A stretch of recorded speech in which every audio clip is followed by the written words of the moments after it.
Odyssey app. This program is paid for by Investor Schooling. All opinions or statements expressed on the program are solely those of Investor Schooling or their guests and do not reflect the opinions of WPHT or Odyssey. WPHT, WPHT-HD, WOGL HD3 Philadelphia. From the Piazza Premium Automobile Studios, powering your drive with 10 brands and 20 locations. Always live on the free Odyssey app. The Larry Steinhouse Show. All right. Good morning. Good morning. Oh, no, it's not morning. It's afternoon, isn't it? It is. Afternoon. Good afternoon, everybody, and welcome to the Larry Steinhouse Show. We are broadcasting live from Investor Schooling headquarters right here in Bucks County, Pennsylvania. I am Larry Steinhouse, and I am the CEO of Investor Schooling, and I'm here to make financial education fun and accessible to everyone, including you, especially you. Me? No, not you. You, the listener. Are you the listener? Oh, here we go. Yes, I am listening to you. Still can't get through the intro. We can never, ever get past through the intro, can we? You looked at me and said you. What do you want me to do? I want you to let me finish the intro. Do the intro. Okay, Let's start again. No. All right, you want me to start again? Yes. Okay. Good afternoon, everybody, and welcome to the Larry Steinhouse Show. We are broadcasting live from Investor Schooling headquarters right here in Bucks County, Pennsylvania. I am Larry Steinhouse, and I am the CEO of Investor Schooling, and I'm here to make financial education fun and accessible to everyone, including you, especially you, and even Omri. Thank you. On this show, we discuss several ways of making more money. We concentrate on real estate investing, stock options trading, the stock market, how to maximize your retirement fund, and you could call us anytime during the show at 855-939-1137. That's 855-939-1137. 855-939-1137. All right. And I want to do that. The hold on. 855. And Do they don't that. even know you're here yet, so hold on. Yeah, we need to introduce You're it. talking and they don't even know you're here yet. So let me finish the intro, then I'll introduce you because obviously, Let's do that. you can't wait to talk. Zippity-doo-dah. Okay, hold on. We're also here live on Facebook, LinkedIn, Twitter, and YouTube. Please leave us a comment and say hi. We got a couple of people already saying hi. We got Kimmy saying hi. We got Kimmy saying she's glad that Dr. Deb is back. Dr. Deb was out last week. I'm also here with my co-host, of course, Dr. Deb Anderson, and Omri Morad, also known as an immigrant. And we have... D. D immigrant? Yeah, when you say an immigrant, You mean the immigrant. what did I say? immigrant. You said D, like the letter. Yeah, D. The immigrant. I am the immigrant. Yeah, Right. the immigrant. No, it's your accent. Yes, that's my And accent. we have the world-famous Judge Ed Levine Yes. from Montgomery County. He's here as well. And we'll be talking to him about some cool stuff. But listen, give us a call. We'll put you on the air. We'll discuss finances, real estate, stock market, and even politics, and the topic at hand. And that phone number is 855-939-1137. No. 855-939-393. It is, but it should be. Put 11:36. more bass into You it. gotta put it Oh, sexy. really? Like you threw something from your court right really? now. Like it's like Yeah, like it's like you're saying it in front of your 855. girlfriend. 855 There you go. Oh, 1137. There you go. You gotta do more sexy though. that's God. 855 Wait, We got wait. 939. coming up. we're starting to sound like the morning show. Yeah, I know, but we are. For you guys who listen to the morning show, you know exactly what I'm talking about. And our producer is Frank Canale. He's out there right now cracking up. I'm sorry, did I say that out loud? Anyway, the Larry Steinhouse Show is brought to you by Investor Schooling. At Investor Schooling, we teach you things about money I'll bet you never knew. Of course. Hey, we focus on practical learning, and we will equip you with real-world skills in real estate investing, stock options, tax savings tips, and the secrets to financial freedom. Our headquarters are right here in Bucks County, but our online courses teach eager investors all over the country. RSVP for a free class this Thursday night at investorschooling.com. That's investorschooling.com. I love it. All right. If somebody again will do the investors schooling, investor school. This is the easiest name in the world. Investorschooling.com. I know. I can't believe people can get it wrong. That's yeah. It absolutely amazes me that they can get that wrong. It's such an easy name. But then Oh, look, Maybe for us. your name is tough. Yeah. so I just want to do Nobody a shout knows. out to Glenn Page because Glenn got stuck on the highway, so I just reached out to him to make sure he's all right. But he's saying hello to us from the side of the road of Route 1 because he's actually our producer usually. Oh. And he got stuck. He had his car broke down on the way in. So Right. So don't- Glenn Page is stuck on the way to work because he couldn't get there because his car broke down. And we have Frank and Ali stepping in, which we really appreciate you, Frank. Thank you so much. Of course, right? But Glenn knows that this show is so good that while he's waiting to get his car fixed Yeah. on the side of the road, He's listening going to to listen to the us. show. That's It's great. an amazing world we're living in. Absolutely. So the other voice you keep hearing is our favorite judge, Thank famous judge, He's Ed Levine. He's famous for being the favorite judge. So the reason we bring Judge Levine in all the time is because we like him. He's a good guy. Thank We actually hang out with him now and then. Even though he's a Democrat, though, I think. Yeah, I was just saying, No, don't get in the politics. we're not going to We're get not talking about anything. Yeah, No, I'm- just I saying. am nothing. Yeah. I am Done. yeah, we don't zero. get into politics. I mean, None of that. Yeah. Clearly, he's different. His politics are different than ours. I have no problem with that. Oh my God! He but- keeps bringing it up. No, I know, because she wasn't supposed to, and she didn't know. And I was going to say it differently than the way she said it. I That's all. had no idea. Yeah, that's right. So Okay. it's no big I am deal. bipartisan. It's no big deal. And he's actually very look. Obviously, he's got to be something good because we like him, right? So, Something. we met actually. Ed and I actually met. It was kind of interesting. We met when I brought a tenant to tenant landlord court, and the tenant didn't show up. And of course, you ruled in my favor because the tenant didn't show up. But one of the cool things you did was you actually called the tenant and said, "Hey, I'm about to rule in the landlord's favor. I want to give you an opportunity to at least talk to me on the phone." And he didn't answer the phone. Yeah. But the cool part was right after that, we started talking about landlord-tenant stuff. And I started to say, hey, I have this place called Investor Schooling, and we have a radio show. And this was like almost 2 years ago 2 already. years ago. Yeah, and it's been fun, I getting to know love you. coming on. Yeah. I try to do it twice a year. I think is a good amount of Yeah, time. I think so. Yeah, But I do it more. I mean, just for the pre-show banter. I know. We always say that the pre-show is funnier than the regular show. But I mean, things go on. There's lots of stories. Plus, we have some new laws to talk about for all you landlords out there or prospective landlords. Awesome. Right. And things are happening. It's always interesting. And now that you have the 2 hours, hopefully we have time for people to call in with questions Yeah. and things like that. Yeah, absolutely. Plus, as I mentioned earlier, Larry, we are teasing at the end of the show, we're going to give our Super Bowl predictions. Because the Super Bowl is tomorrow. Did you know that, Larry? Is that like a basketball game? It's a liberal thing. Oh no! Now If you're you- gonna go there. We're gonna go there too. No. The Eagles are in the Super Bowl, if you didn't know, Larry. And Really? it's a big game tomorrow. The So we Eagles? should all give our predictions at the end of the show. Keep Is that teasing. This is how is that a New York team? No, it's a fly, eagles, fly. I just don't. If you think I'm that dumb, I'll play along. I just want you to pick a score. 47. No, not yet. End of the show. End of the show. Okay. Sure, let's do that. All right. Are we batting? That's the thing. How much I No, need we're to not put? betting. We're just Okay. going to see how we do. Okay. My theory is We could bet. We just can't do it on the air because then we'll get arrested and we'll have to go in front of the judge and he'll have to exonerate us. My theory is this: these sports radio guys, they obsess about this all day, every day. They obsess too much. They really don't know what the score is going to be. We are normal people, and we actually might have a little more knowledge as to what's going to happen in the game than they do. So I think our predictions might actually be better than all the other sports radio people, and we'll find out. On Monday, we'll see how close we are. Plus, we should also give other predictions. We're gonna find out on Monday. I thought the Super Bowl was well, on the Sunday. Super Bowl, but okay, well, Monday. I just wanted to show you how smart I was. I know you're correct. Sunday night, we will know. But then there are things like, will Taylor Swift and Jason or Travis Kelce get married? I don't know. Who No, cares? Oh my that God! can't You because- care. Why? No, 'cause Why she- would all I her songs care? Are based on all her ex-boyfriends, so she's not going to marry anybody. So Will Saquon be MVP? I don't know. I don't know. Who cares? What happened to this show? I know. We bring in a liberal and it ruins it. I am. I'm So he is actually not. I don't know where you're getting. He is actually not a liberal. But let's move on. I just couldn't resist. I'm an American. You are an. Oh my God! And welcome Good. back, America. Woohoo! All right. So let's We're get going back. to make Let's get to the reason we actually brought Ed in because you had a case Yes, I that you did. talked about last week, And the week before, right? And the week before, and Yeah. it's frustrating you, a bit. right? So why don't we start with your whole case again? So things changed. You just mentioned And by the way, that. just so you know, this case is not in front of Ed because we would not. No, we can't will. talk. No, ever no. talk about Of it course in front not. of Ed. Of course not. It's in a different Yeah. municipality. So as you mentioned a few minutes ago, we are in times that the system is more understandable for the landlord and for the tenant. We don't see many more cases like you just mentioned that you come and the tenant don't show up to court.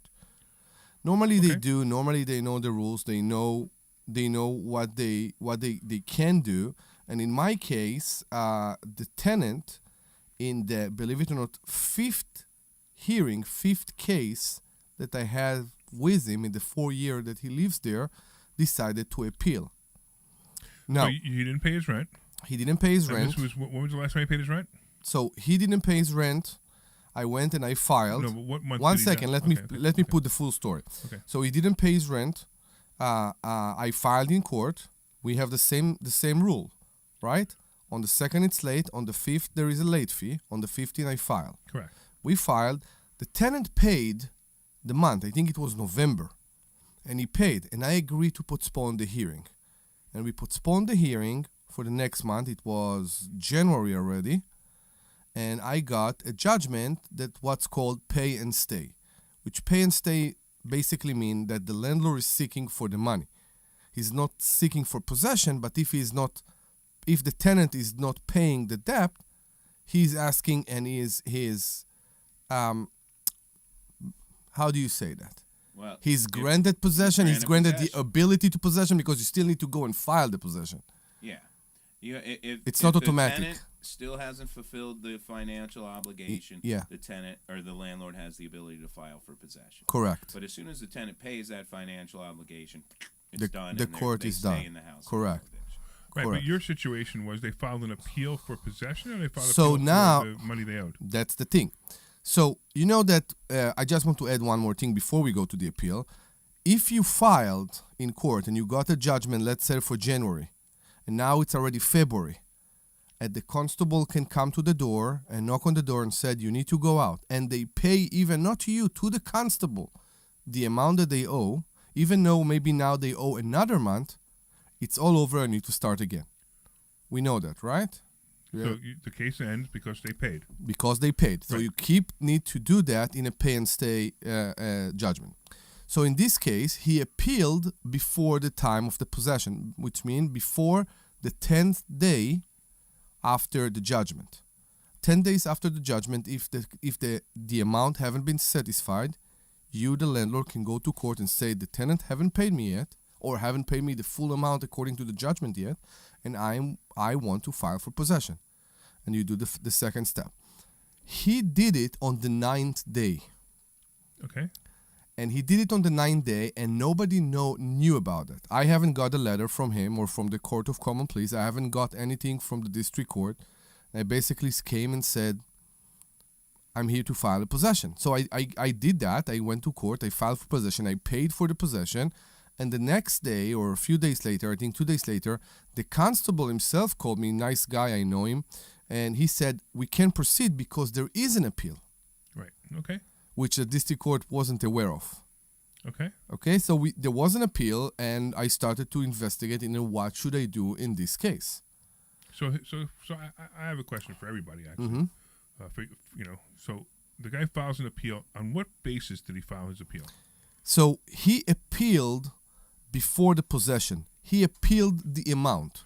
So He claims... So you say he owes you this much, and he said, I don't owe you this much. Correct. Now, the funny thing is, we were in front of the judge for 15 minutes. The room was quiet, and the judge said, do you agree to this amount? And I put it on a paper, and I showed it to him, and I showed it to the judge, and the tenant was, I'm sorry for the word, but playing with his calculator on the phone because he had hard time to understand it. And we explained it to him, me and the judge, again and again and again, what the amount is. Okay. It was a bit weird because even the amount he paid for this month, I'm sorry, for the previous month, for December, he paid wrong. He paid less than the rent. And he said, I paid the rent, but we tried to explain to him, you didn't pay the rent. You paid partial of the rent. Okay. So it was So a bit weird. So I'm curious, how much does he owe you according to that judgment? $2,400, and that includes the filing fees. So when he filed, Mm-hmm. I'm curious to know about this. So when he filed, does he have to say, okay, it says I owe $2,400, but I really feel I owe $2,000, for No. example? And this is it's good. So appeals are out of my wheelhouse. The appeals happen at common Okay. pleas court. I don't know if they have to put the exact reasoning or why, but you can say, look, I disagree with the money judgment amount. And maybe he does. Maybe you had the hearing. Maybe you felt it was that number. Maybe the judge felt it was that number. But maybe he disagrees with that. So according to the affidavit they sign in the Court of Common Pleas, it's not that they appeal the amount, they appeal because they can't pay the amount. They sign can't pay it. Exactly. They sign How a do you document. appeal because you can't pay it? That's bizarre. I didn't get it either. You signed something very similar to what we saw during COVID, like the CDC declaration. So like a hardship or something. Yeah, I'm in hard time. I don't. My monthly income is less than the rent. I think there are a few more sentences there, and they sign it. I think the notary need to sign it too, and it's done.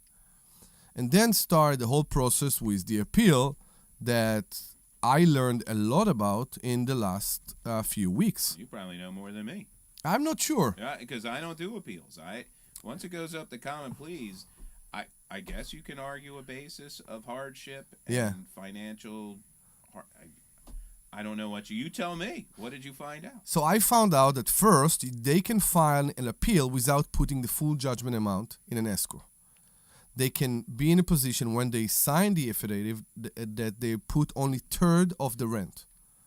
But they have to complete the rest of the rent, full month rent, before 1 month ends, before 1 month of the time they file the appeal. Mm-hmm. And that continue as long as the appeal continue. The other thing I learned is that if you file an appeal right now in the Court of Common Pleas, if I'm a tenant and I'm filing an appeal, I don't need to file any declaration. Me, the landlord, need to file the declaration. He basically appealed the judgment. He don't need to explain what he appeals, how he appeals, which is something that we both ask right now. Why do you appeal? What's the appeal is for? He don't need to. He basically signed the document, submit the appeal, and then I need to submit my declaration. So he's stalling for time. Basically. And the system allows him to stall for time. I'm happy. The system allows him to stall for time. I'm pretty sure it cost him money, which is to me ridiculous to put the money in an escrow instead of paying it to your landlord and stay in the house. Yeah, right, sure. Because now that you paid for lawyer, you paid for filing fees, you've been through all that, I think the chances is zero that you will allow the tenant to stay in the house. Yeah, correct. So why to be in this position? So as soon as you win, which you're going to win, Hopefully, as long as I you don't do know. it, We'll see. you're going to immediately file for possession because he broke his lease. So when the case will be discussed in the Court of Common Pleas, hopefully whenever, or the case will be dismissed, you can say, if one of the steps that needs to be filed won't be filed at time, it go directly back to the district court, and the district court can continue the possession process. So now I'm curious. If you go to court for possession and you get possession, isn't he going to appeal that again? He can. I'm not sure. So possession appeals are completely different. Possession appeals are extremely faster, and they call like an emergency appeal. And this is something different. And in a possession appeal, normally you don't need to do anything as the landlord. I experienced that in the past. It go in front of a judge in the Court of Common Pleas. He basically make a decision pretty fast. You get 10 more days or something like that. I couldn't hear that even from the Court of Common Pleas. I heard all those things in the past. I heard them from the constable. The constable told me and said, the Common Pleas judge decided to give him 10 more days. I said, okay, 10 more days. And that's it. And like you said before, it's to gain more time. But because this judgment is before the possession, there is no possession when he appealed, this takes more time, but it also obligates him, as long as it goes, to pay his rent every month. The problem for me is you don't get the money. The money doesn't go to me. It goes to escrow, but eventually you get it. Yeah, but I called my bank. I told them that the mortgage payment will go to an escrow, and I will give it to them one day, and they're okay with that. Yeah, sure.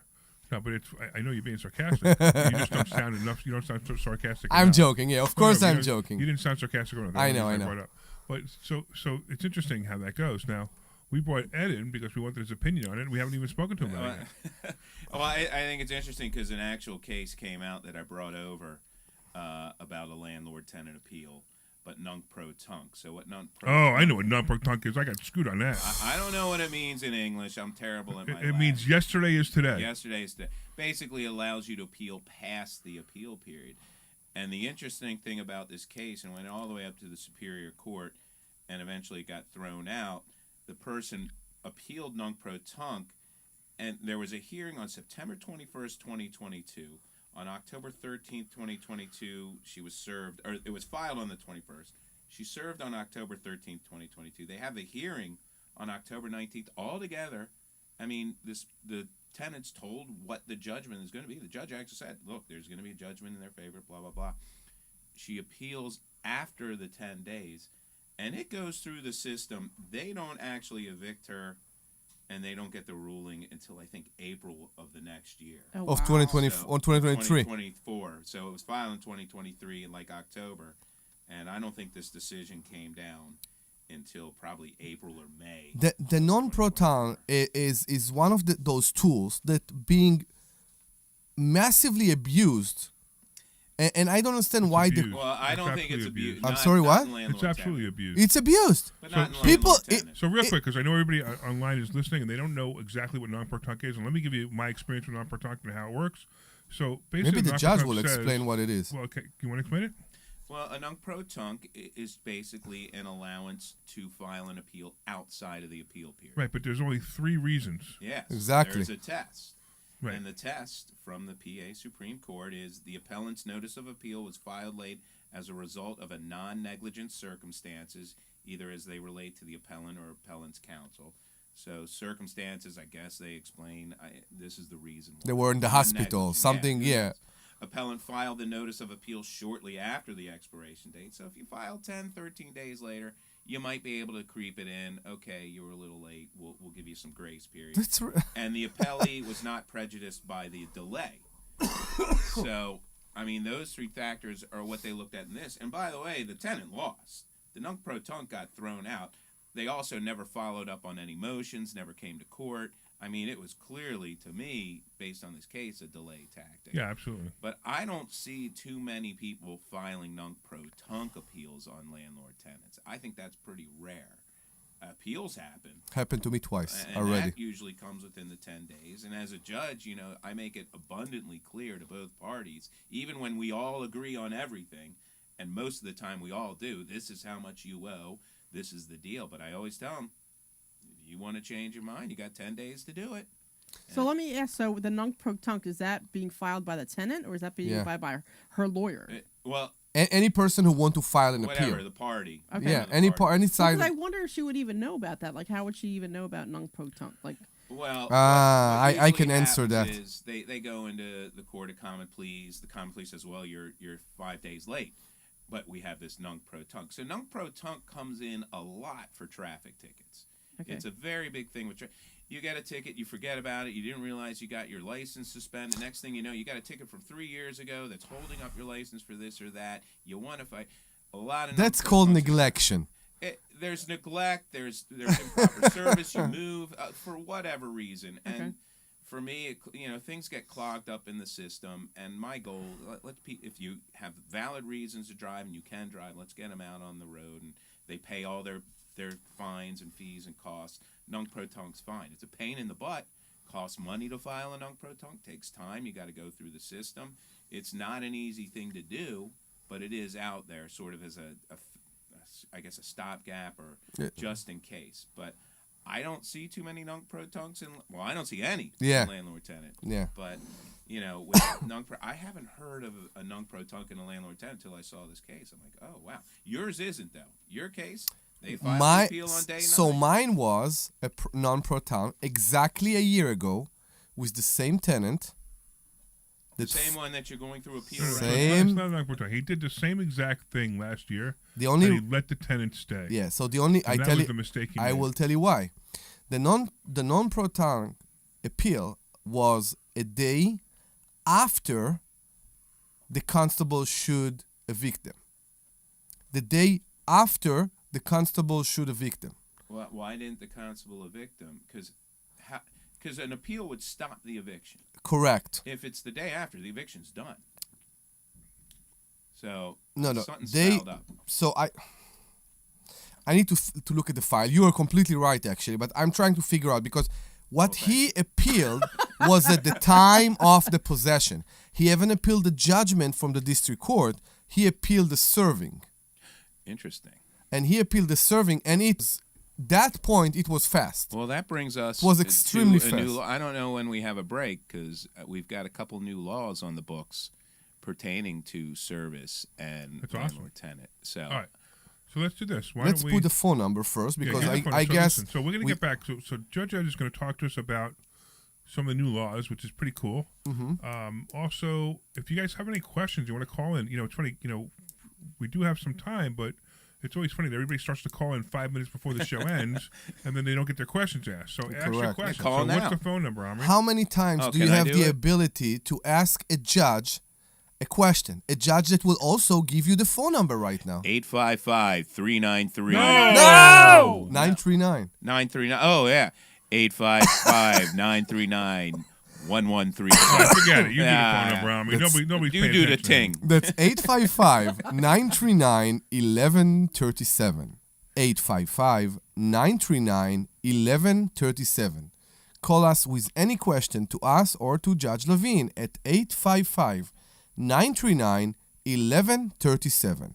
All right, let's go out for a break, and we'll see you in about 3 minutes. This is Larry Steinhouse with Investor Schooling. Do you know when the best time to buy investment properties is? It's now. It's always now. You just need to learn how to buy them correctly. Go to investorschooling.com and sign up for a complimentary class this Thursday night and learn how to buy investment properties and make money every time. That's right. That's what we teach. We teach how to buy investment properties and make money every time. Go to investorschooling.com and RSVP right now. Take a class this Thursday night at 7 o'clock. That's pretty That's good. investorschooling.com. So far, first Yeah, half yeah, you're hour. good. You're This good. is Larry You're Steinhouse. good. You're awesome. I was just Investor actually Schooling. reaching out to You you. ready for retirement? Have you Yeah. prepared Yeah, everything you yeah. need? Once you get into Investor appeals, Schooling though, will I'm like, teach you oh, ways I to don't better know what prepare for goes your on out retirement there. using real estate and the stock market. But you Hate that need to stuff. learn how to do it right. And that's what Ramona's we like, teach. "Where's the At YouTube Investor link? I Schooling, we sent her sell the nothing Facebook but link. education. Oh my God. Come to Investor Schooling and learn how to have a better All right, retirement. we are also Go on to YouTube. investorschooling.com I'm curious if my and I told all my RSVP right now colleagues for to this listen, Thursday's so- class at 7 Oh, yeah, o'clock. that's Go They- to they might have some investorschooling.com. insight I don't have. That's investorschooling.com. Glenn We'll is have him waiting for call the in. tow truck. This is Larry Steinhouse with Investor Schooling. Don't go through life ignorant about how to become a millionaire. Learn how to invest in real estate, the stock market, precious metals, and learn from an expert. At Investor Schooling, we teach these things and more. We only provide education, and we will teach you how to leverage real estate, how to leverage the stock market, and how to leverage precious metals to make more money than you've ever made before. Go to investorschooling.com and take a complimentary class this Thursday. We will see you there. Investorschooling.com. That's investorschooling.com. Investor Schooling. This is Larry Steinhouse with Investor Schooling. So You look may at that, know me from my Omri is book, very Money knowledgeable. Hacks. Yeah, You may know me from my I would radio hire shows. him. And you may even know me from some of these commercials. But listen, I'm teaching Sexy stuff music. that What's he people need to knowledgeable learn about about? money. In fact, my favorite topic court is money. system. So go to investorschooling.com and you will learn things about money that you never even knew Oh. existed. We will teach you things about real estate, about the stock market, and about how to use your IRAs properly. Go to investorschooling.com and sign up for a complimentary class this He's Thursday right. night at He's 7 right. o'clock. It's the That's shirt. investorschooling.com. I know. What? This you want program to is just paid read it for so by we can... Investor Schooling. Oh, wait. All right, everybody. Welcome back. Welcome back to the Larry Steinhouse Show. I am Larry Steinhouse. I'm here with my co-host, Dr. Deb Anderson, my other co-host, Omri Morad, also known as The Immigrant. And, of course, we have a special guest today. We have Judge Ed Levine, and he's talking to us about evictions. And Omri's been pretty knowledgeable about the appeal process. In fact, I did some homework, yeah. Ed's watching on I'm not sure what he's watching on. I think it's YouTube, and he said that Omri is very knowledgeable on this subject. I would hire him. Well, unfortunately, Omri's not a lawyer, so Yeah. you can't hire him. But you can hire. Can he be hired as a consultant? You should hire a lawyer. I mean, yeah, he can't represent him in Right. court, but he could be a consultant. There Why you go. not? He could be a consultant. So if anybody wants to hire Omri as a consultant, to what's going to happen when you bring your tenant to court, he's available for that. You know, I actually have a question on that, like about representing. So I have a friend of mine, and her husband was a disabled veteran, but and every time she tried to speak for him, they wouldn't let her speak in court because he didn't have a lawyer, and they didn't let her represent him, and he was just She wouldn't let him. I guess the court would not let her Because representing there's him. an authorized representative form that you can fill out and say, "Hey, I'm a representative of this person. Or I'm with this person." Yeah. And That's interesting. yeah, I mean, because most of the people that come into court, especially on the landlord side, are management. It's not the attorneys. It's the building manager coming in. They're the authorized representative of the landlord or the person that owns the property.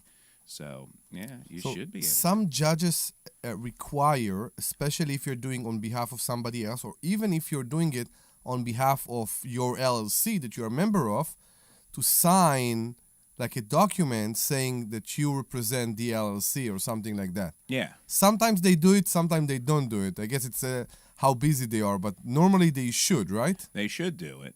I mean, the authorized. You should have that written down as the authorized representative Yeah. of the bill or the landlord. So See, it, if not, you could appeal it. it wasn't a landlord tenant case. I think it was like getting child support, that kind of thing. That's probably a different ball game altogether. Okay. But I wanted to bring up the new laws. The new Please do, laws. yeah. So two new laws came into effect starting this year. Rule 506, changing the wording about service, which for about 24 hours, me and some of my colleagues were like, whoa, because when we got the notice of this in an email, they left out two of the key words. So the language is basically when you're serving for a landlord tenant, the officer, a constable, receiving the copy shall serve it by handing it to the tenant or to an adult person in charge for the time being of the premises in possession of which it's sought to be recovered, if found, and by posting it conspicuously on those premises. This is possession, or this is No, anything. This is for any. So you Okay. file a landlord tenant, you have to give notice Right. to the tenant. Now, the prior it was you serve it by first class mail, and a constable goes out and Okay. posts it on the door, and they're supposed to also knock on the door and check.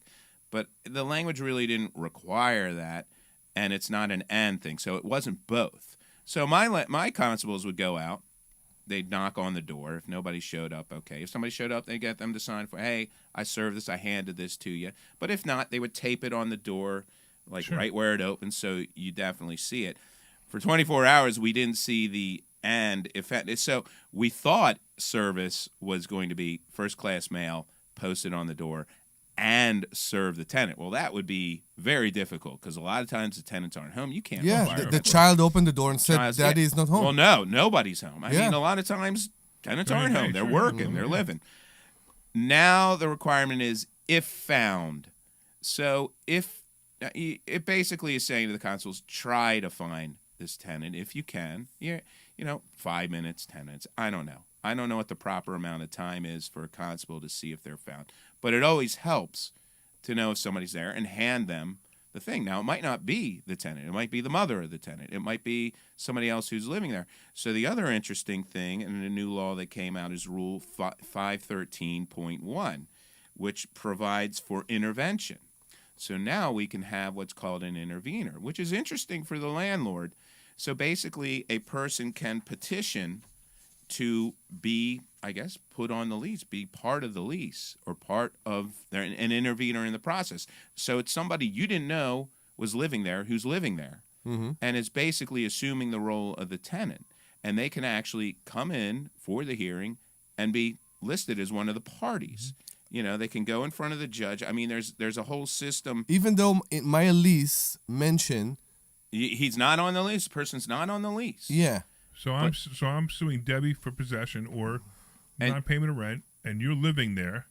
She can't make it. You're living there. You show up. that's in my case, in my lease, it's basically an approval of default. Because every grown-up who lives on the lease and live in the premises, and to me, leaving the premises is they live there for over 2 weeks consistently. Well, that's you. See, what They need this to be in the does lease. is this is the actual person living there wanting to be added. So they can file to say, hey, I'm living there too. I want to be kind of put on the lease. Without being put on the lease, the court's actually letting them be the person now that's also responsible Wow. for the land. So So wait, I'm a little confused. This is a person going to court and saying, "Hey, put me on the lease." Yeah. Or this is a person saying you're about to evict the person that I'm living Well, with. it could be that too. Hey, put me on the lease. You're about to evict them, and I guess intervening to help maintain the place or pay the rent or whatever. So you have to finally, the person has to do. So let's say constable goes to the door and they knock on the door. Instead of Dr. Deb, Omri opens the door, and Omri finds out, oh shoot, we could get evicted. Okay. Then he would have to go to the court, timely file before the hearing that he wants to be an intervener. There's a form. The requester is a tenant of the landlord. Well, he's averring. As soon as he signs a piece of paper averring or saying, in truth, I'm one of the tenants, the length of the time they've lived there, so I've lived there a month or 2 months, whom they've paid rent to the property to. So maybe he's given money to you or whatever I've been paying to this landlord, and whether the requester is party to the lease or the property with the landlord. He avers that he is, or he knows about the lease, but he's not on the lease. And then that gets served to the landlord, so they're made aware, like, oh, Omri's saying he wants to intervene. He wants to be a part You of know what I would do? I'd call the guy up and say, here's the new lease. Here's the lease. You could do that. Sign it in a second. Why wouldn't I now have a second party who's responsible? But then you have a hearing. But it doesn't have to be a second party. That's the problem. That's, to me, sound like a squatter's heaven. Not a squatter. I'm sorry, I have a tenant, the tenant listed on the lease. Do they have to agree to this scenario?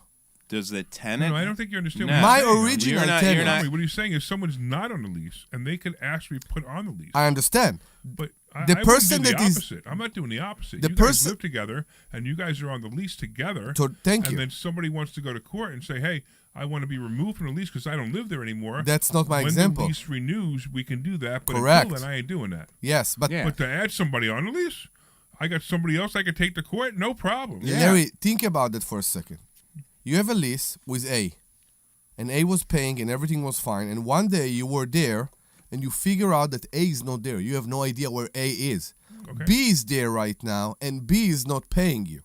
So according to the new law, B can ask to be part of the lease. Sure. But if B is not part of the lease, me as a landlord can be in a big problem.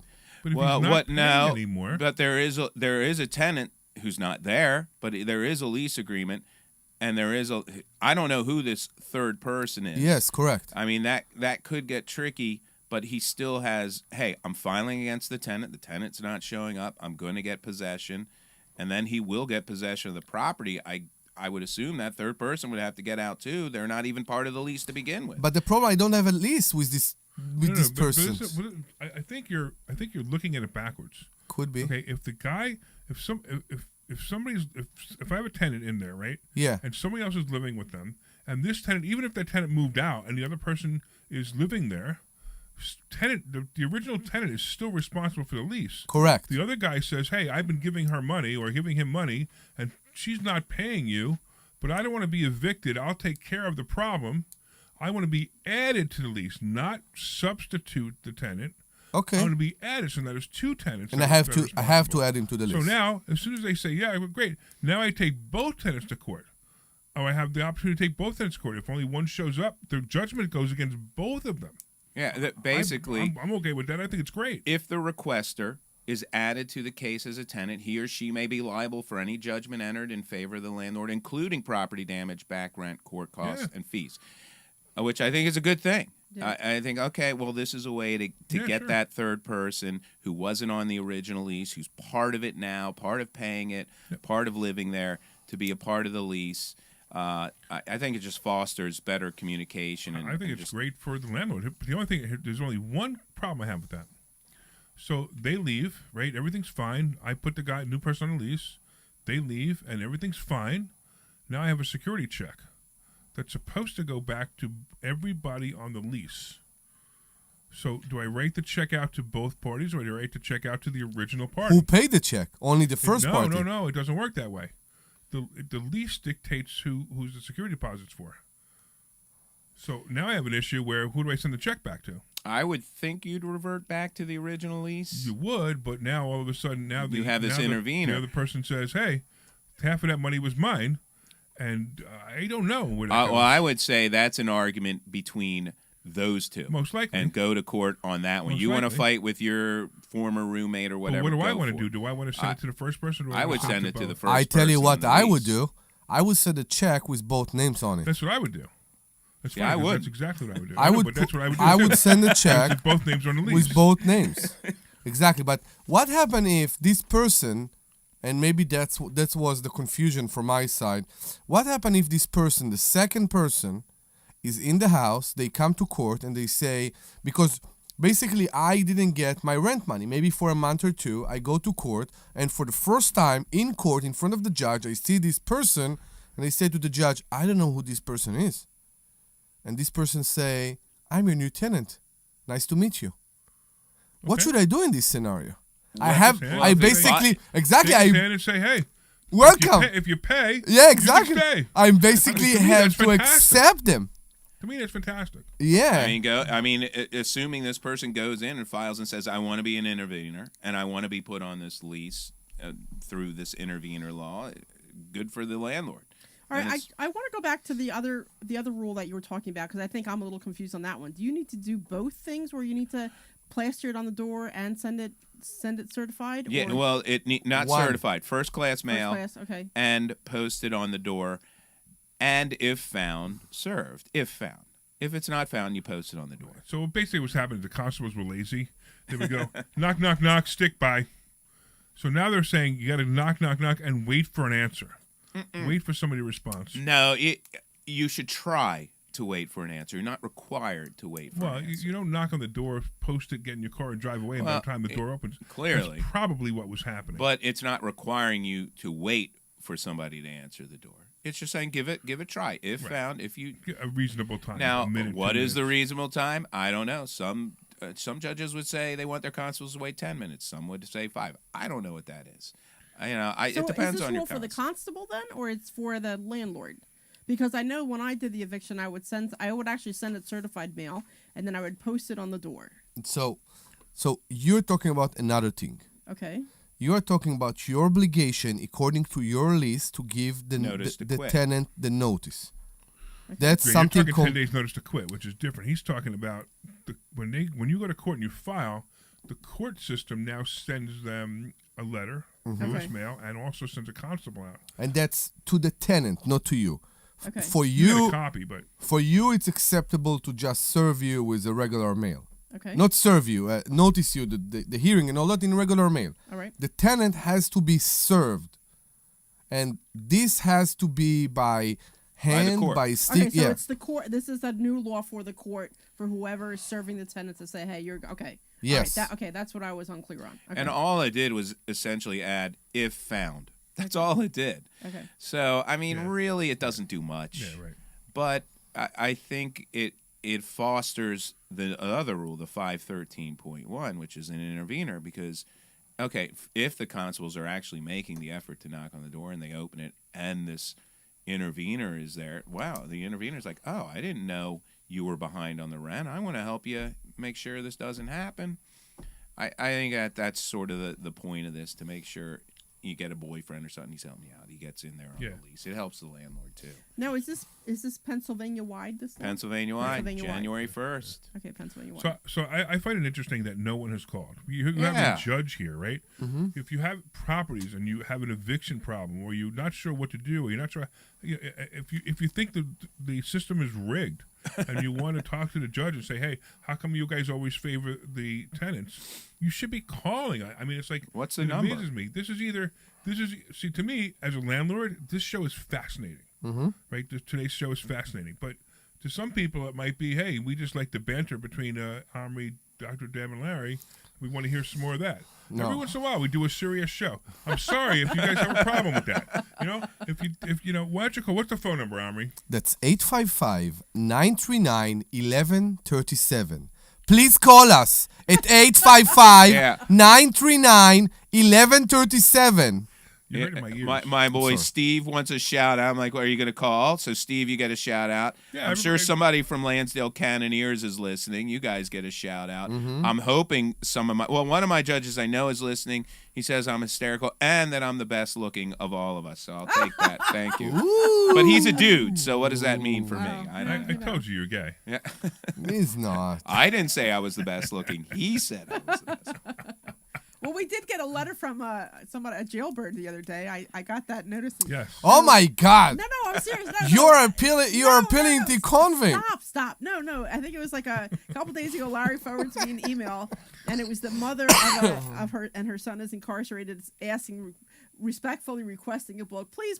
He loves listening to you. Blah blah blah. He loves you guys. Oh, look at you, Larry. You're hot with the jail population. You're hot with the jail. It must be something about me, because we actually we've had several people. I think what it is there's a local jail. I think it's a New Jersey jail that plays this radio station in their jail, and that's why. That's pretty cool. But Shout out to but those people Shout can't out to call. the jail. They can only write because they're not allowed to call. Yeah, and then they were nice enough to spell Omri as Amari, which I thought was hysterical. Yeah, Because everybody always gets name Omri's name wrong, so it's all good. All right, so we got a few more minutes with the judge. Actually, we have the second got another half of hour the show too. We have the other. The only problem I see here, you know what? We keep discussing that on the second hour. I think it will be great, but I want to tell you something, Judge. Many times, and I did this before, the problem with serving is you never know what happened if you will get your house and where the tenant is going to go to. I normally call the tenant and ask, hey, I needed your address for the security deposit check. Doesn't mean I'm sending them, but I'm asking for their forwarding address, because you never know. Because I can be in a point that I will get my house, it will be a possession. When I open the door, I will start to cry. And I was in this position. So what I do right now, if I am 90%, I know that there is damage to the house, I file a court case for the damages a week before the possession. Why I do that? Wait. How can you possibly do that? How can you get in the house? I don't. So how You're are you assuming filing? there's going to be damage? damage. If I know there is a damage, and I know I will need to look at this damage, to price this damage, I want to be in a position that I can sue the tenant for this damage, I have to be in a position that the tenant would be served. How can someone serve the tenant if the tenant already moved out? So what you just said you can't do, but I'm going to tell you what you can do. This is a trick that I do all the time. Why you can do I'm sorry. Can I do TBD in the complaint? No, but I want to hear what Larry. I want to hear his trick. Okay, I like because- this. And just to get back to what you're trying to do, you can't do. We have a judge. We have Judge Doug on. Hey, Judge Doug, what's happening? Oh, are you still there? We are here. We can hear you. Oh, great. So, Hi, everybody. so you're not going to give your I just last wanna name be because you don't want clear, anybody to I'm know not who you Judge- are. I know who he is. Yeah, he knows who I am. And I just want to be clear, I'm not the judge that said that Ed was the good-looking one. Thank you. So you agree with me? You agree with me that he's gay too, huh? Oh, But I did have a question for him, my other colleagues, if they're listening. I know that one of the immigrant, the co-host, was saying that he's seen somebody multiple times. I'm just curious if Judge Levine has any thoughts on whether or not he treats each individual landlord-tenant complaint as an individual within a vacuum, or he takes into account that it's a case where you've seen these parties multiple times. They pay up, then they fall behind. They pay up, they fall behind. They've Great question. appealed. I hope you or do. You treat it in a vacuum. That's my question. Great question. the chronic late payers are always interesting because it's the landlord that allows them to be chronic. That is correct. And quite often in my district, because I do have a lot of landlord tenants, they renew them. And I almost say to the landlord, you knew what you were getting into. Yeah. A lot of the chronics actually don't even show up to the hearing. They know the deal. They know they're going to pay the filing fees. They know they've got the late fees. It's insane because these tenants that are chronic end up paying $3,000 to $4,000 more a year, probably more than that, in late fees and filing. And I'm fine with that. Yeah, I know. And I'm fine with that. As a landlord, So I hate don't it. care. I love getting late fees, but I don't want to chase people. Thank you. That's the problem. That's the problem. The problem is, like, on the first I look up, I know my rent. I'm like, great. Then I got to wait to the 5th. Then the 5th, they don't pay their rent. And I'm like, oh, no, I got to send them text messages and emails. And it's so annoying. And I just like, and sometimes I'm like, You just You're finished. going to pay me $150 more because you didn't pay your rent on time. See, but you're an individual guy, Yeah. and you've got all these balls you're juggling and things you do. These corporate ones, these property managers, this is what they get paid. Exactly. Pay a manager to Yes. do it. Yep. And they will keep renewing quite often. And it's sometimes they don't, but a lot it's of times not they true. do. You pay extra for the management company Yeah. when they go to court, when they do all that. So it's an interest for the management company because I'm pretty sure they have some commission there. It's sure, yeah. for sure, exactly. There is a benefit for the management company to do that and then to say, let's keep the tenant. But on I think Doug's asking, do I have a bias or something once I know a lot of the regulars I don't even know. I'm like, oh, have you been here before? Yeah. Oh, didn't know. I don't remember because I get so many of them. Right, and we had talked about this before. You and I have talked about this over a drink, that if I ever came to your courtroom again, because I was bringing a tenant there, would you be able to be objective? And, we both agree you can, and I believe that that's true. I may have a tougher time giving my case because I know you, but that's all. But the tenants you tend to remember are really these crazy ones where they're doing some severe damage and just the communication is just out of control. Nobody's on the same wavelength. You remember those ones. Most of these non-payment ones, everyone's on the same page. They want to pay. They get behind. They for don't whatever want to. reasons. Yeah, they don't They want don't to be want to kicked not out. pay. Yeah, exactly. So- You just finished a big renovation, okay, in one of your houses. Yeah. Would you rather keep the tenant in? Of course I want to keep the tenant. Would you rather keep the tenant in if the tenant wouldn't pay? Would you buy? If they wouldn't pay, I want them out as soon as possible. Would you wouldn't rather rehabilitate the tenant? No. You can't.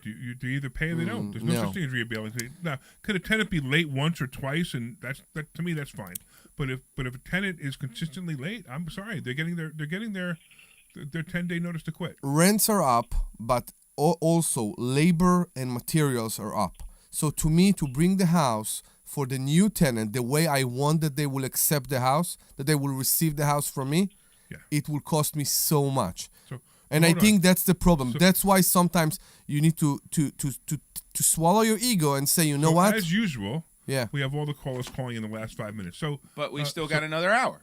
no, but we have to end the show. Okay. So it's just the way we do it. I know it's a little Sure. bit different. Okay, but hold on one second. Judge Doug, are you a municipal court or are you a court of common pleas? Municipal. Okay, great. Okay, awesome. Okay, so did you have any other questions for us or for Judge Levine? No, thank you guys. All right, Thanks we for- totally Thank you for appreciate it. calling. And we appreciate you. And Yes. one day when I'm in front of your court too, remember me, and I'll give you an autograph. By the way, Doug is a first-time, short-time caller. I guess he's First never time. listened, and is his first I time. know call. exactly. Do you like the show so far, Judge? It's been great. It's really eye-opening, and I like the banter. It is something to listen to. Thank you so Cool. much. Come see us at Investor Schooling. This is a show that we're supposed to be selling Investor Schooling. So go to investorschooling.com and show up. And if we like you, we'll even have you speak. The way we have judges come by and speak. 2 judges are better than 1. But let me do this. I got to go too. I got another caller. So what's going on, Lauren? Hey, Larry and Debbie and Dr. Deb, I'm sorry, and That's okay. Omri and Judge. Hey, all Lauren, you how are you? beautiful people. How are you doing? What's happening? Oh,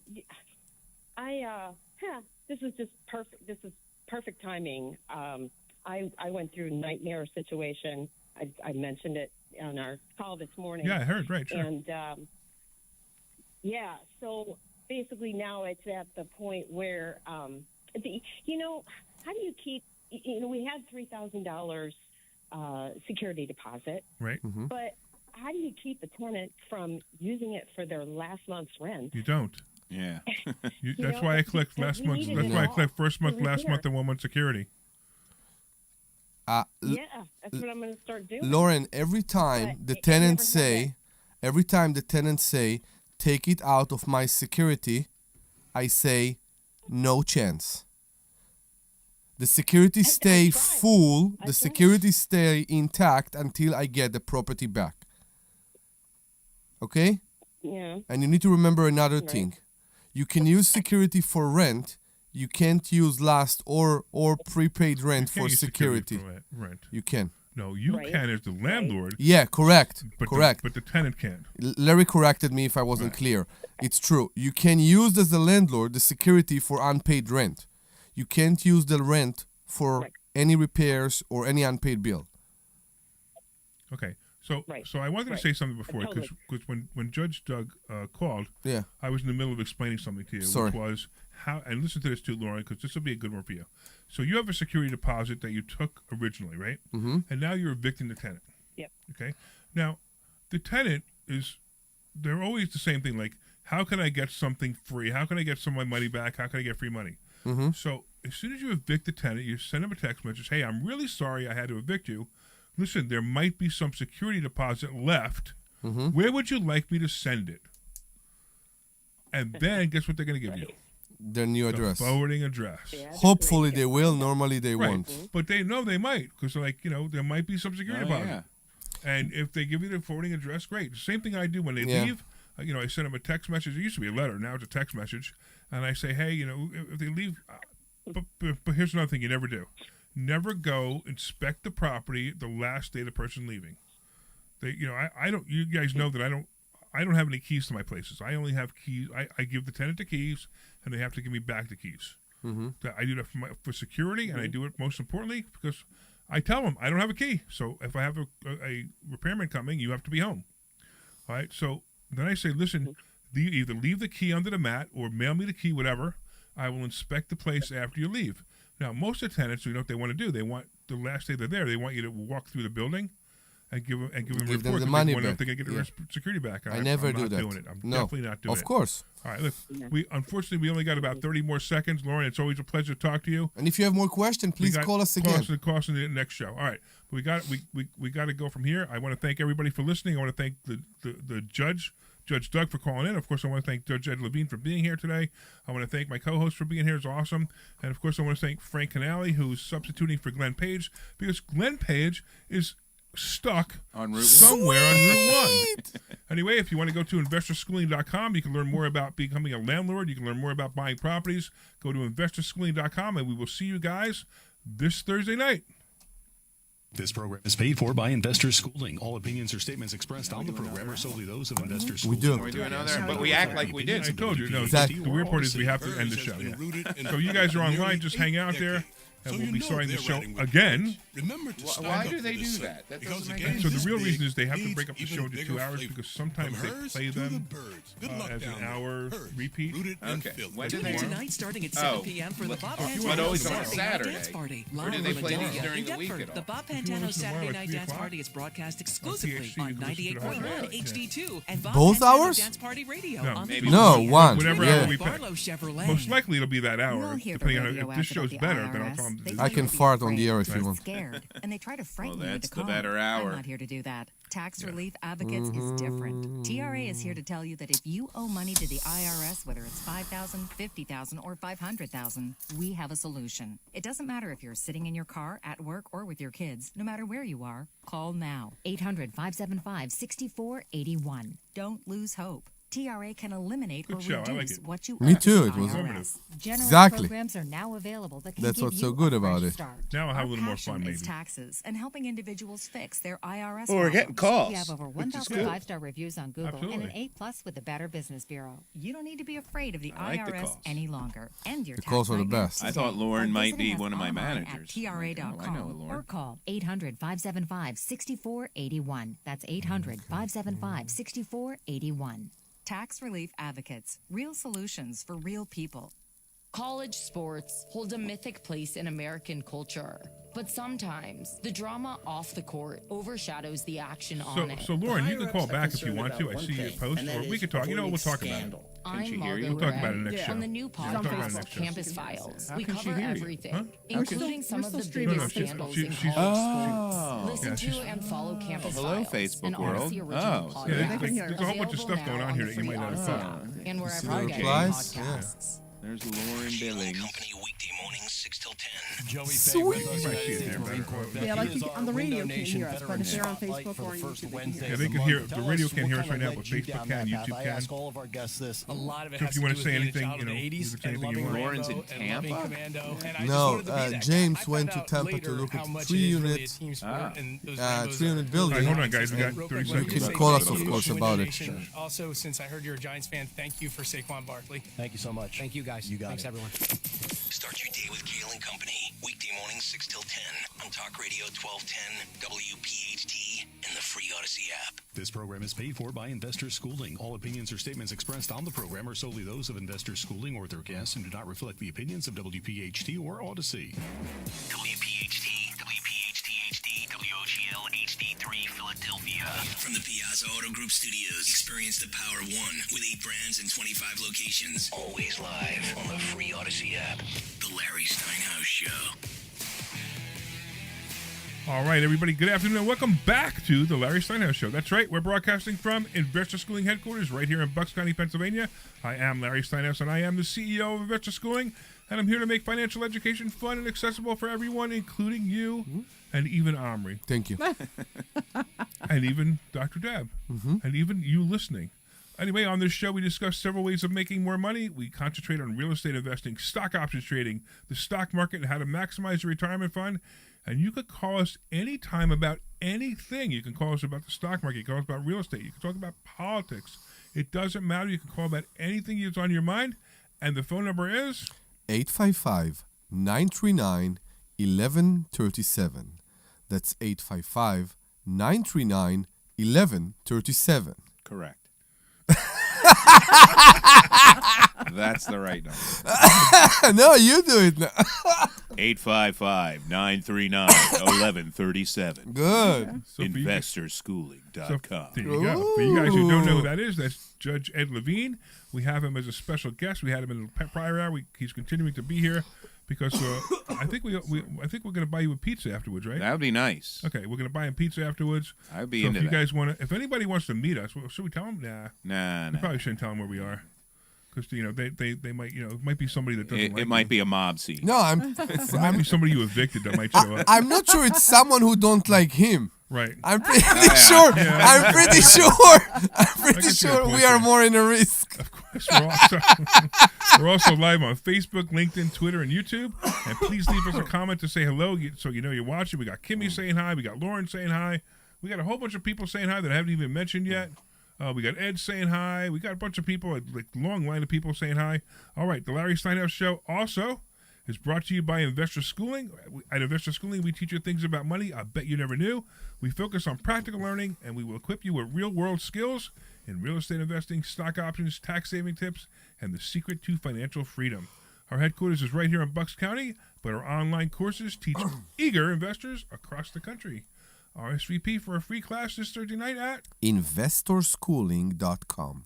Repeat the last line. InvestorSchooling.com. Repeat the last line.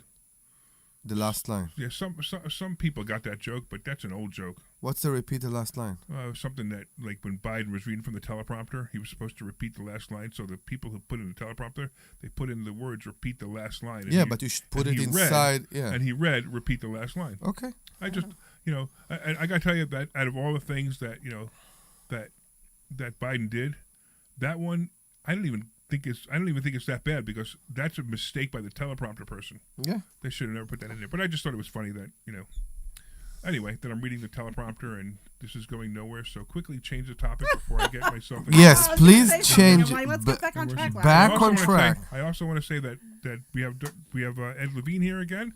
So Judge Ed Levine is a Montgomery County judge, and he's pretty much our favorite judge. And he comes on here about twice a year and talks about evictions, talks about judges, new rules, talks about new rules. We talked about that in the last show. We talked about new rules, fun cases.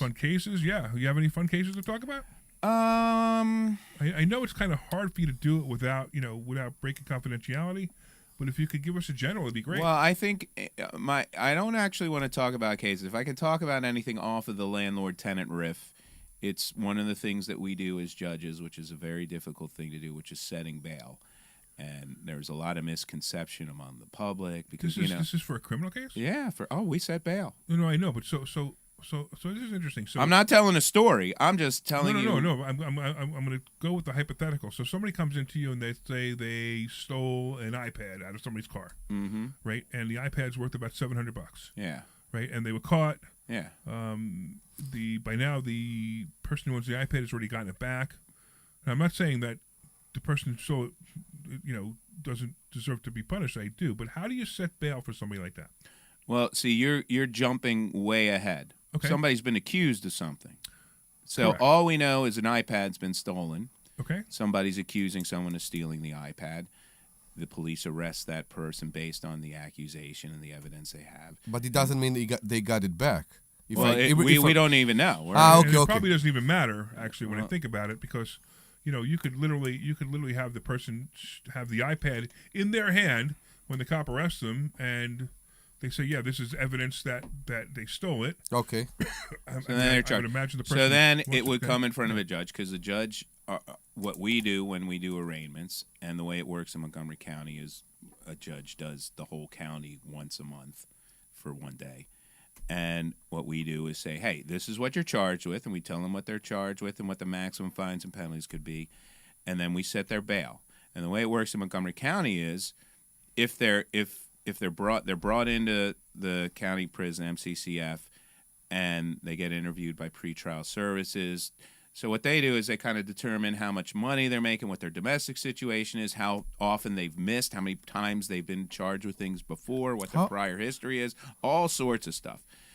And then they talk to a public defender, and then what I do is a DA says, well, Dr. Deb stole this. This is her 5th time stealing something. She never shows up to court. We want $5,000 secured because she'll never show up. Or they'll say Dr. Deb's never stole anything before and she's never been in front of us. Unsecured bail. That the PD and the DA a lot of times will argue about what they think bail should be, and then I have to decide what should bail be. I think my point in raising this topic is a lot of people on the social media world read an affidavit and they almost inevitably assume guilt before innocence, which is actually counter to the Constitution, because you are actually innocent before being guilty. And also what they don't understand is a lot of times there are agreements between the DA and the PD. There are conditions that usually aren't listed in the paper. So sometimes there are criminal activities where people are like, oh, that guy should be sitting in jail and this and that. And if convicted, they will be. But bail, you're really looking at A, will they show up? And B, is there a harm to the community? And so when you say harm to community, you mean obviously a murder would be horrible, but everything on the surface looks like I used the wrong one, but everything on the surface looks like this person's going to defend themselves. They're going to show up. Yeah. I guess maybe it's a theft of an iPad. Self-defense case would be a great one for murder. Self-defense case. Now, do you go there and do you? Well, self-defense is a defense. Homicide usually is no bail, regardless of. So they're going to be in jail. They're going to be in jail based on that. That's a homicide, and those are very rare. But you can have domestic violence cases, yeah, sure, I can see and that. things like that, which are difficult because you get into a fight with your girlfriend. Do you give secured bail? All of a sudden, you have a kid together. You're the breadwinner. Now, maybe you will be found guilty. Maybe it was pretty egregious, and eventually you will get jail time. Maybe you won't. I don't know. I just have to figure out, should you be sitting in jail before you're even convicted? No, but on the other hand, if this is the case, you don't want, I'm sorry, I will use an example. You don't want a guy that hit his wife to go back home. Course, exactly. Right. And there's other things you could do, too, like a order of protection. So there's all kinds of things you can do for that. There's a lot of nuance. There's always nuance. There's always factors that. My point is, when you read about cases in the paper, you're basically only hearing the affidavit, which is really only the one side of things that the police put in their affidavit. They only hear the one thing from the victim. So you don't get the whole story. And we do these arraignments. I wish people could watch us doing arraignments. Because you learn a lot. Yeah, so we had a case, and I'm going to get to that in a second. We actually have a caller. I can't Yeah. tell who it is. We have a caller online? DF, no? What's your name? Hi, Larry. Yeah, what's your first name? Larry, it's CF. Oh! He said S. Yeah, it's D. That's It's hysterical. D. It's D. That's hysterical because it was funny because it said caller. It was actually they wrote DS instead of I DF. know, DF, So, correct. so D. Do you want to tell everybody who you are? Larry, I am I'm one of your students, and I'm calling live from one of my recently acquired investment properties. Okay, right, but you don't want to talk about because we were just talking about arraignment. Well, it might be interesting. We can move on to investment property. But it might be interesting because of what he does. But if he doesn't want to talk about it, I'm okay with it. Let's just go right to the investment property. Yeah, I think I get what you're saying, Larry. I do have the legal and law enforcement background there, but I really wanted to just say hello and just kind of share with you my experience here with respect to this most recently acquired investment property. Awesome, man. Let's do it. So this property was acquired, made an offer on it last week, settled on it yesterday, in it today, changed the locks yesterday. I'm in it with my cleaning crew now, and it's one of those properties that you could make a TV show out of on American Pickers. It's a completely packed house on estate. I love it. And the fun part of it is just kind of going through and seeing the cool stuff that you could possibly also flip for a profit in addition to the potential of the house itself. But just wanted to kind of say hello. Awesome, man. So you've been a student about a month, and I remember. So one of the things that's interesting, we have this all the time, and people come in, and they come in, they talk about they come in Thursday night, they learn something, then they come back Monday and they sit through a mastermind, and on Monday we talk to them about becoming a student. So every once in a while we have somebody skeptical. Would you say D was one of the more skeptical people? Yes. So I think there's no question there. It took D a while. Like he was like, I mean, we had to answer 1,500 questions and another 1,500 questions, and then finally like, I think I'm going to do this. And then, he hesitantly took his credit card out of his wallet. Like, I don't know, maybe. And finally, he became a student. Now, would you, anybody who's been skeptical about even just showing up for free, what would you tell them? Well, just show up. And what you'll experience is you'll find yourself immersed in a community of success-oriented people. And that alone is worth the value of the membership, because now all of a sudden you have access to people that are doing the same things that you want to do, and the stuff that you used to think was very difficult to do or too risky, the veil is lifted, and all of a sudden you start to see how this can become reality. And that's kind of the reason I said, let me just give Larry a call, just right from the property that I'm in right now that I just acquired. I'm going to be looking at another one on Monday, another one on Wednesday. Awesome. And it's doable. It's doable. It's something that, again, had I not become a student, I probably wouldn't have been motivated enough to do the kind of searching out of opportunities, properties that I'm doing now. I probably would have just been sitting at home, continuing to think about it, thinking about, this would be great to do. But when you actually take action, that's when the magic happens. I love testimonials, man. They're great. And funny, if you ever gone to Google, we have 210 5-star Google reviews. We don't have anything but 5-star Google reviews, which at the same time, it sounds like it's rigged, but it's not. Every single person gives us a 5-star Google review. We actually had one bad Google review about 2 years ago. Yeah, what happened to that? And the guy took it off because I embarrassed him.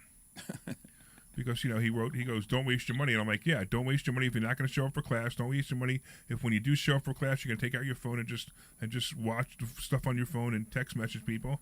And don't waste your time if you're not going to show up for your coaching appointments. And then I finally said again, didn't you make $15,000 off of one of the trades I told you about? And then that was it. He took the review down. All right, D, we love you, man. Thanks so much for calling. We appreciate it. And we'll see you on Monday. Great show. Look forward to it. Bye-bye. Thank you. Cool. All right. So cool. where were we?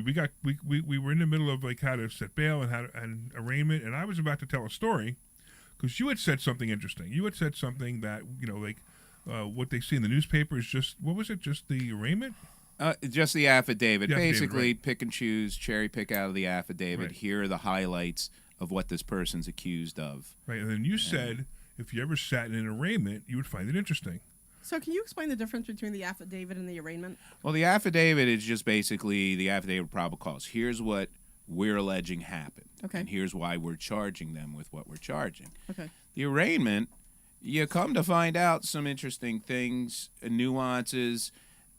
It's not a preliminary hearing. You don't get into that, but the extent of the violent act, let's say, or what is going on between the parties, or the fact that somebody, they're living at home, they're going to show up, they don't live anywhere near there, and just how much harm there is to the community and things like that. But one of the things I wanted to bring up, because I know my colleagues are all very good. I don't know what their political persuasion, because when you said arraignment, it has nothing to do with politics, and people infuse that into social media, and it really frustrates me. Oh, I can and I imagine wanted that. to say politically or publicly, there is no politics in setting an arraignment. There is no Of course. Republican or Democrat way to do it. Us judges and my colleagues, we try to do what's best for the community, what's fair for the defendant, and fair to everybody. And that's what we're trying to do. There's no agenda. There's no political anything. And I just notice on social media, people want it to be that.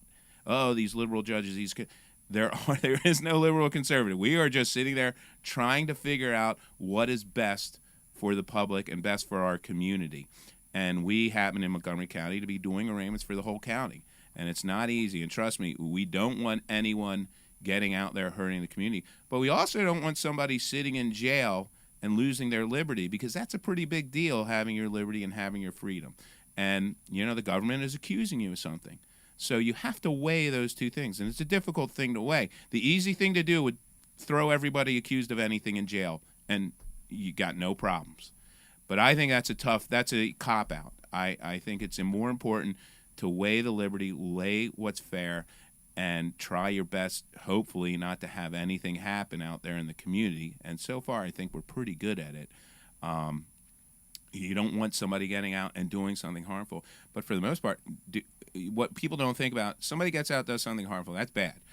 But you don't think about the people that are out doing something positive because they're out. They're going to have their time in court, and they may be found guilty, and they may go to jail. And some of them do. Most of them do.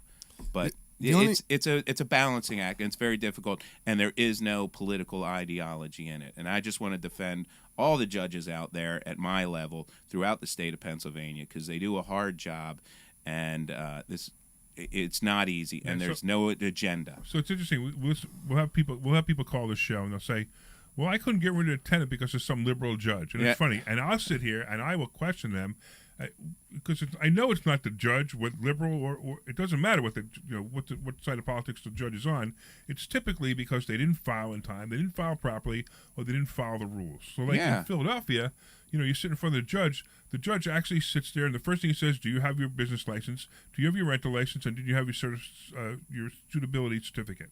That's the first thing the judge says. And if you don't have those three things, the judge says, sorry, case dismissed. Which means now you have a tenant who's not paying in your property in Philadelphia, and because you didn't do the paperwork properly. Now, you can't even go back to court until you do the paperwork properly. And the interesting part is this sort of the suitability certificate needs to be signed by the tenant. And do you think a tenant that you're trying to throw out is not going to sign that piece of paper?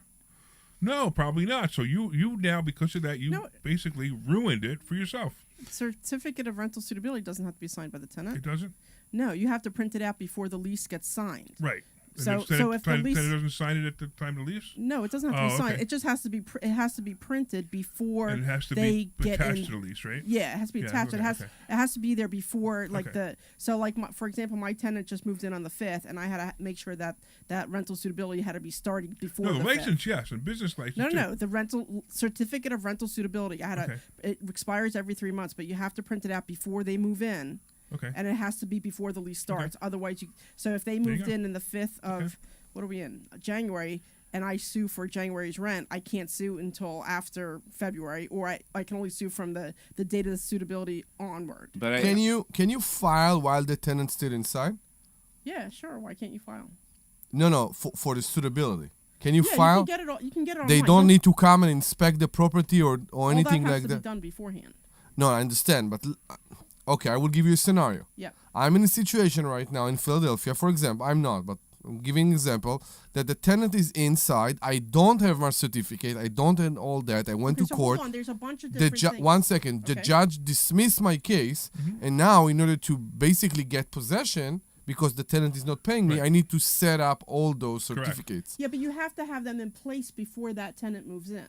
Right, but if you didn't Are you have kidding them in me? place, because this is a lot of people in Philadelphia do this. A lot of Philadelphia landlords, they either do it out of ignorance or they do it intentionally. They didn't know. Let's say they didn't know. So it's an ignorance. Yeah. So they don't get the business license, they don't get the rental license, and they don't get the suitability, and then the tenant stops paying. Then they're and out of luck. then they go to court. But What are they doing? How do they eventually get the tenant out? Do you know? I mean, I don't think Judge Levine knows either. I don't know. Philly's another planet. So. Yeah, so- exactly. That's why. How do you get the certificate while the tenant is in? How are you getting out of I this just loophole? want to be clear because there's three different things going on here. But their certificate of rental suitability, you Yeah. just print. Once you have your license and you have your rental license up there, you can print out the certificate of rental suitability. It expires every 3 months, but you need to print it out before they move in so that you can evict them from day one. Debbie, I understand all that. Let's say I didn't know all the that. question. I bought a house from another investor with a tenant inside. I didn't know. Now I can't file against the tenant. The tenant is inside. How can I get those certificates while the tenant is still inside to get out of this loophole that I can't file in court? Okay, so I'm not sure, but I think you still have to go and get your license. I think you still have to go through all the steps, and then once you have all those complete, then you can file for eviction. And the other thing you need is a lead paint test. Yeah, I know. That's everywhere right now. Right, Man, because it if you is don't a do the lead pain. paint test. And that's just for They also rentals. won't evict you. Yeah, I mean, and that's they just for also rentals, dismiss the case. Yeah. So it's kind of crazy. Every 5 years. Crazy now. It's not an easy business to get into. I had a landlord this week, and it was the first time they'd ever done it, and it was just a total breakdown. Tell them to go to investor schooling. We'll teach them how to be a I landlord. may do that because it was bad, but a part of it, I had empathy. I had empathy for both parties, but I'm like, look, this is your first time getting into this. It's not as easy as it sounds. It sounds like, I just have a home and I just collect the money. It is not that there's more easy. to it, yeah. But I think the broader thing that I wanted to bring up is maybe there are some landlords that are a little more sympathetic to tenants than they are to landlords, but I don't think that has anything to do with any political ideology No, it's not. whatsoever. It's not political. You said the problem, and I can say the name of a judge. I won't do it because you know exactly who I'm talking about, and maybe he does, maybe he doesn't. No, he does. And there are judges, and that's an interesting conflict. It's okay. It's an interesting conflict that we're presenting because judges at our level are elected. So there is this weird dynamic where it's these are tenants. They're going to vote for me. And not all of them are Thank lawyers. you. They are not all elected. of them are lawyers. So some of them are elected and they're not lawyers. They were never a lawyer. They don't even know about the law. They are elected by their community, and this is the problem. A judge needs sometimes to be in a conflict of, am I serving my community or am I serving the law? And that's the problem because not all law are strict. Sometimes the judge needs to do some translation here, and he needs to serve the community but also serve the law. Well, that's an ethics thing. If a judge is bending the rules because he wants to get favoritism from a tenant who lives there who will vote for him, that's wrong. You shouldn't be doing that. Mm-hmm. What I tend to find is most rentals, a lot of tenants either don't vote, they're transient. You just got to throw all that out the window. I mean, you're not in there to be campaigning. You really should not be thinking about that as a judge when you're up on the bench. You're seeing the facts ahead of you. You're seeing what's going on. Did they pay on time? Have they not paid on time? That's it, and just stick to the guns. What can we do? What is it? What kind of internal measures are there to make sure that's actually? There's a judicial conduct board. Okay. There's a whole ethics board. So, I mean, if you're straying from the ethics, you could get disciplined for sure. You could get suspended, things like that. But how does that even come? Anyone can file against it. If you think a judge is not following the rules or doing something unethical, you can go to the judicial conduct board, and they'll investigate it, and it could be nothing. Okay. I've been investigated for it was bull crap. Okay. They were just simply unhappy with the decision I made. Well, you're not going to win on that. but people No, I get knew a pissy. judge I should have taken. But- anyway, real quickly, we got Bill from Amber. What's going on, Bill? Hey guys, enjoying the show today. Thanks for Thank you, taking man. my call. Thank you. I know this voice right away. You're not going to get me. Oh, this is somebody you know? Oh, yeah. Have you ever listened to the show before, Bill? Yes, I did. All right, good. See that? He actually listened to the show before. Isn't that cool? Well, he probably doesn't want to say Yes, no sir. because So what's Judge going on, Louise- man? Talk to us. I had a question regarding what I should do with my financing on a investment property out in the Poconos. Okay. So currently it's being rented out, and I have a 15-year commercial loan on it in my personal name. Okay. And I guess it's variable. So in 2029, it'll change the rate, I guess, based on New York Prime plus a margin of 1%. Okay. So currently I'm paying 8.85%. So all right. So first of all, how much is the property worth? The appraisal is 185, and my principal is about 139. Okay. So I mean, you have a long time. You have to worry about this. You got 5 more years to worry about it, right? Correct. So I mean, are you renting it out? It's being rented out. Correct. And how much rent are you getting? About 1,300. Oh, excuse me, 1,500. So you're paying your mortgage, most of the HOA, and maybe some of the taxes. You might be behind about $100. Yeah, it's holding itself pretty even. Yeah. Okay. So my concern was the raising rates in years to come, or what you guys would think you would do personally. I know getting a new loan that stretches it out to 30 is great for lower monthly, but then you're paying a lot more in interest long term. So I didn't know what you guys think to do. So here's May I ask a question? Here's the first thing you have to just change your mindset. Okay. What do you call somebody who goes to work every day to pay your mortgage? Best buddy. A tenant. Tenant. Yeah. A tenant. Yeah. So your tenant is paying for the mortgage. Your tenant is paying all your interest. Your tenant is paying all your all your expenses. Like you said, you're just breaking even. That's fine. But what's going to happen next year? Is the rent going to go up or go down? Either the same or go up. Yeah, exactly. And if you're raising rents on it, even if you're raising rents $35 a year, $50 a year, $100 a year, you're eventually not only get positive cash flow, but your value is also going up. How many year loan is it? 15-year loan? Yeah, 15-year. And it was amortized for 15 years? I'm not sure. Do you have a balloon payment at the end? No, but according to it should be paid off if all goes to plan in 15 years. Right, but is there a balloon? So you owe zero at the end of 15 years. Correct. So how long have you had the property? Or how long have you had this loan? I should say. Less than a year. Okay, so first of all, 15-year amortization schedule is fantastic because you're paying mostly principal as time goes by. So it's actually great for you. But look, here's the deal. So come 5 years from now, if you're worried about the rate going up, you could always refinance the loan. But I don't see anything wrong with what you have right now. And I have a question, please. Sure. Okay. When was the last time you increased the rent? This is the first year that I've been You just renting bought it. the property. So this is Okay. the initial. So, will you? The first thing I would do is run comps in the area for what's the market in rent value, and figure out if the place is in the market rate, or maybe it's extremely under market rent. And So I'm curious, why did you go to the Poconos where do you live? You're in Amber, right? Yes, sir. So why did you buy a house in the Poconos to rent? That's where my money could go the most for me right now. Okay. So you need to come to investor schooling because you know how much money you need to buy a property? Tell me. Zero. We teach people how to buy properties with absolutely no money out of their pocket. always zero. It's always zero. So you did it with about $50,000 out of your pocket, right? But you could have, you could have done it with zero. and you may or may not have gone to the Poconos. That's okay. The only problem with the Poconos is you have to drive there 2 hours, 2.5 hours every time you have to change tenants, or if there's a problem. Correct? I hear you. Yep. Do you have another house in the Poconos? Maybe that's yours. Yes, another rental. Okay, so now you got two. Okay, so now if you're starting to build a collection in the same Portfolio, area, yeah. it gets better because at least you visit them, at the same time.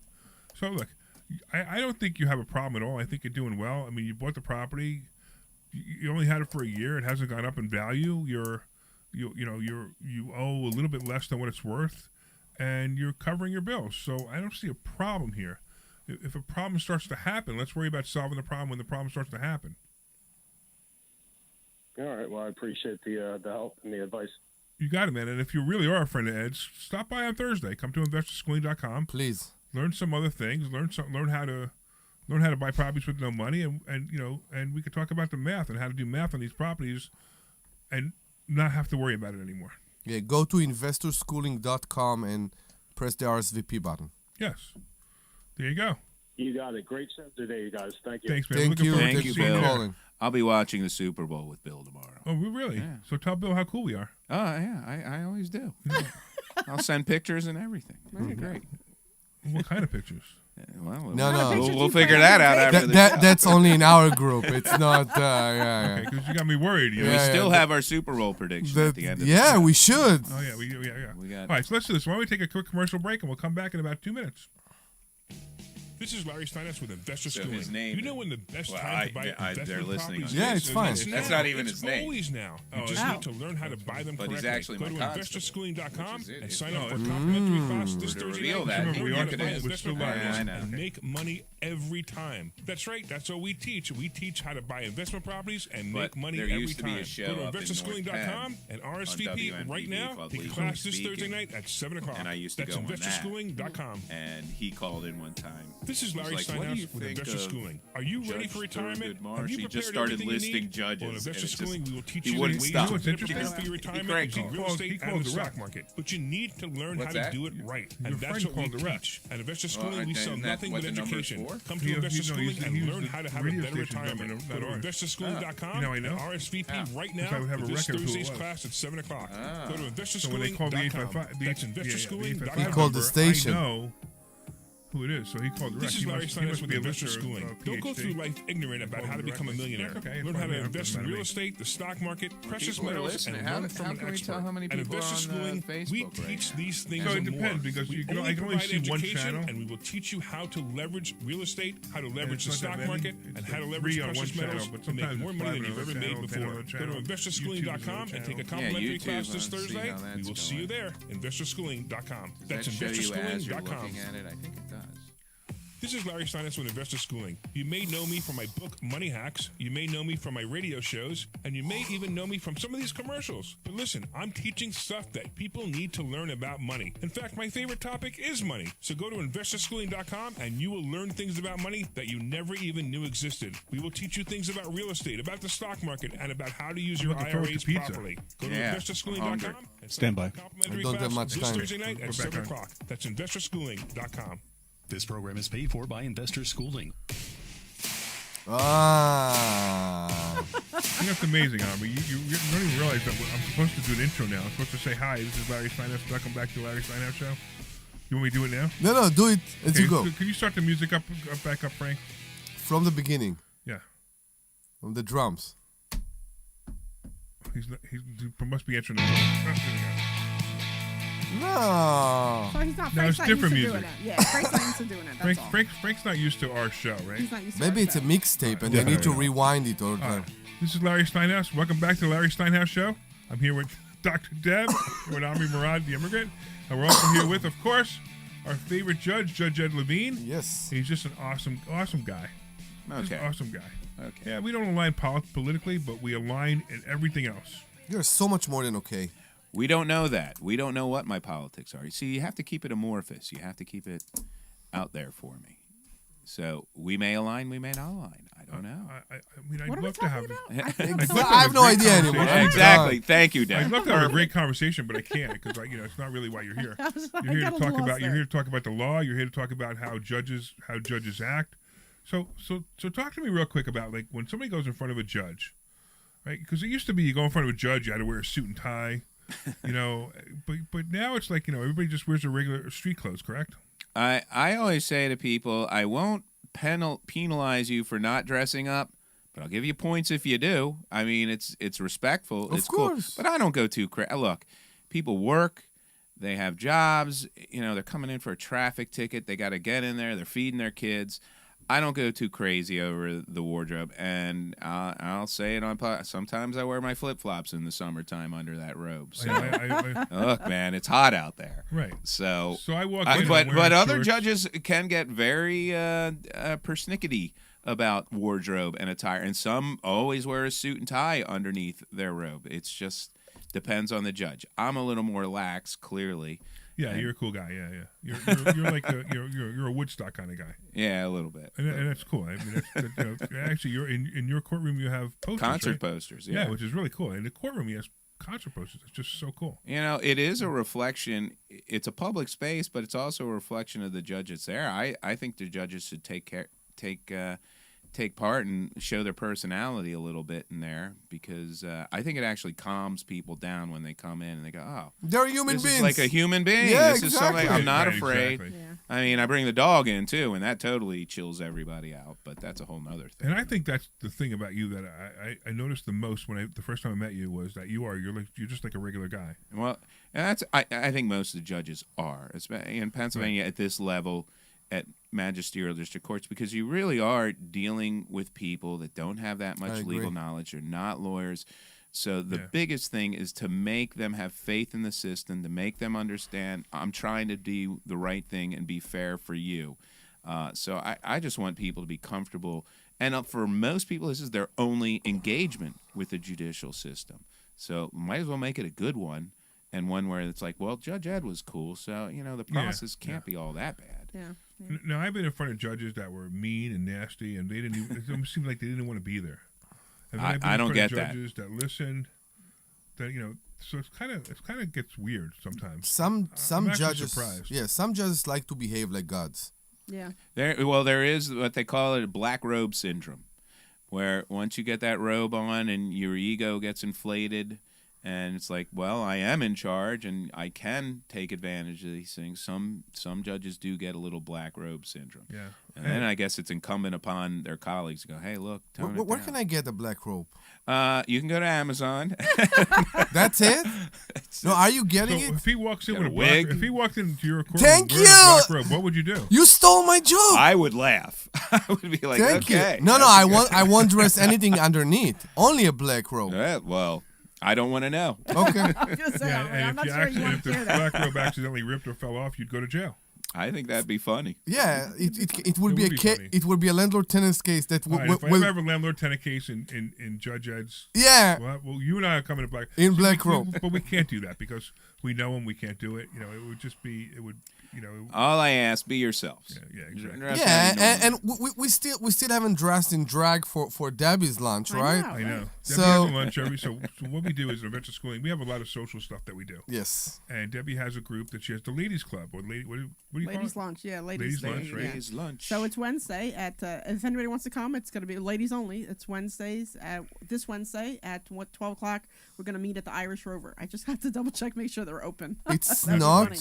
But 12 o'clock at the Irish Rover. But It's if any not ladies only. So if a man wants to come dressed in drag, I will buy you your first beer. But you have to do it from like head to toe. You got the makeup, the hair, the dress, the shoes, And the the best whole bit. part is now you still have to call him he. And I still would have to call him he. Right. But I will buy your first beer. But No, absolutely. it's Red not Rover, true. 12 o'clock. You can't call him them day, but he can be a she, right? Well, now, no. What So changed? you could do whatever you want, but now I'm allowed to do whatever I want. Yeah, no, but there isn't a middle. It's a man or a woman, but there So isn't a Trump middle. just That's did the only that, thing, and right? He just signed an order that there's only two sexes in the U.S. Okay. Right? So you're either a man So or a you are woman. allowed to call him a she. Right, but the big thing Regardless is of that, if some dude wants to get a free beer out of your thing, No. just tell him the rules. Free dinner. That's all we Follow the want. rules. That's it. yeah. Just Follow the rules. now, Her so rules. Not only I only would beer. bet you that Ed's going to show up in his black robe. Oh. Ed, if you Wig show up, on. I'll be happy to buy you a beer. Let's go. Be happy to buy you a beer.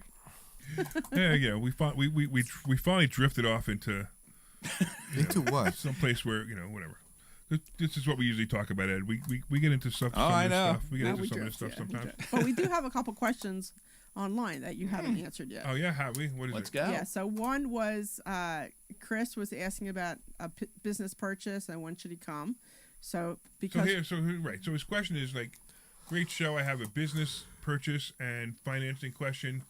Is Monday night mastermind good, or should I book a consulting appointment? Of course, it's listen, good. I mean, Chris, I so appreciate you listening, and I so appreciate you sending us a text message.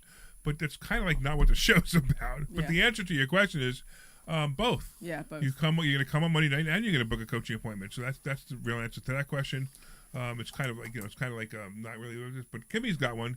If you own the mineral rights to a piece of property owned by someone else, and that person lost the property to a tax sale, do you still own the mineral rights? Wow, that's interesting. No. Is it definitely no? I'm pretty sure that because they take everything, so I'm pretty sure the answer is no. The mineral rights are part of the property. Wouldn't the deed include the fact that someone else owns the mineral rights on the deed now? The deed is lost. The deed is now, it doesn't matter because the deed now goes back to the county. They no longer, because they no longer own it. But is the deed's not clouded by that? The deed might be clouded by that. So that might be a question to ask our attorney. So we have an attorney that we use, Steve Eisenberg. It might be a good idea. Actually, we got a call from Jay. What's going on, Jay? How you doing, Larry? What's happening, man? Anything good? Omri. You called us before, Jay, right? You know who this is? Yeah. Yeah, I go to. This is our favorite electrician. Usually on Mondays.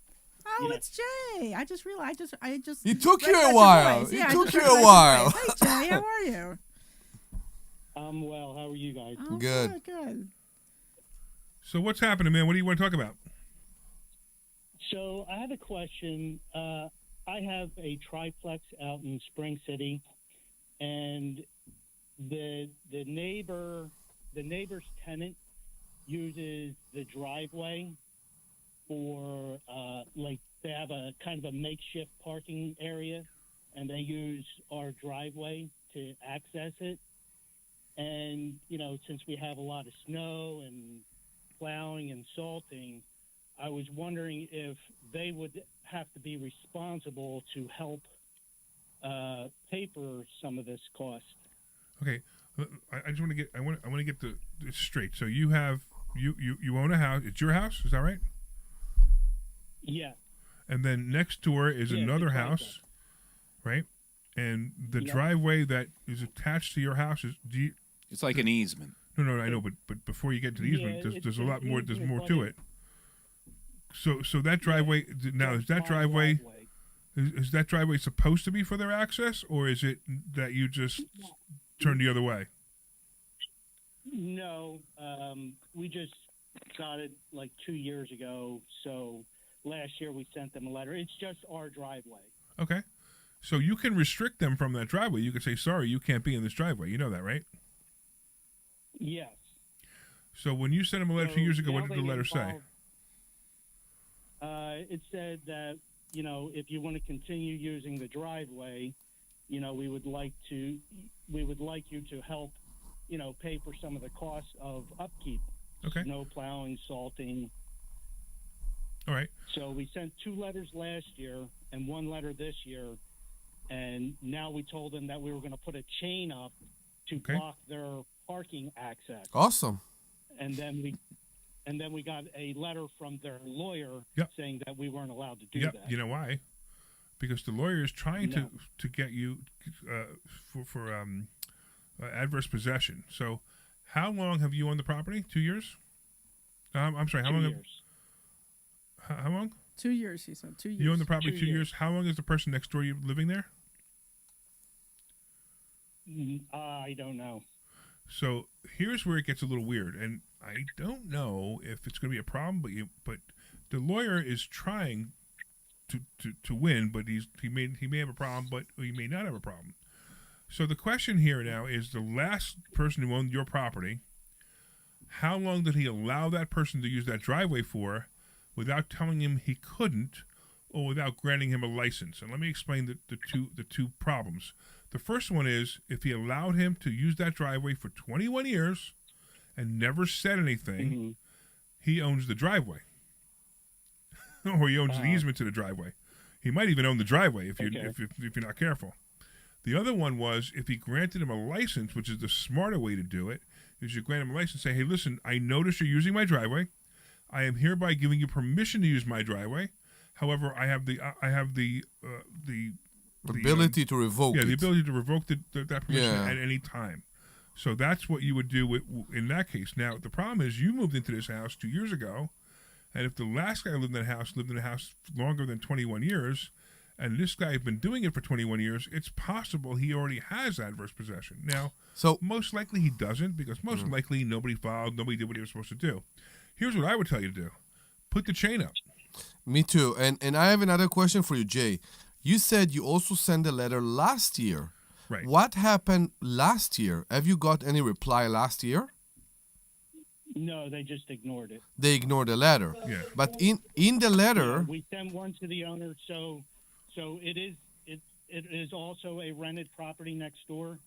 So we sent one to the owner and one to the tenant. and what did the tenant's not there 21 years. There's no way. Yeah. No way. So, So- you're fine.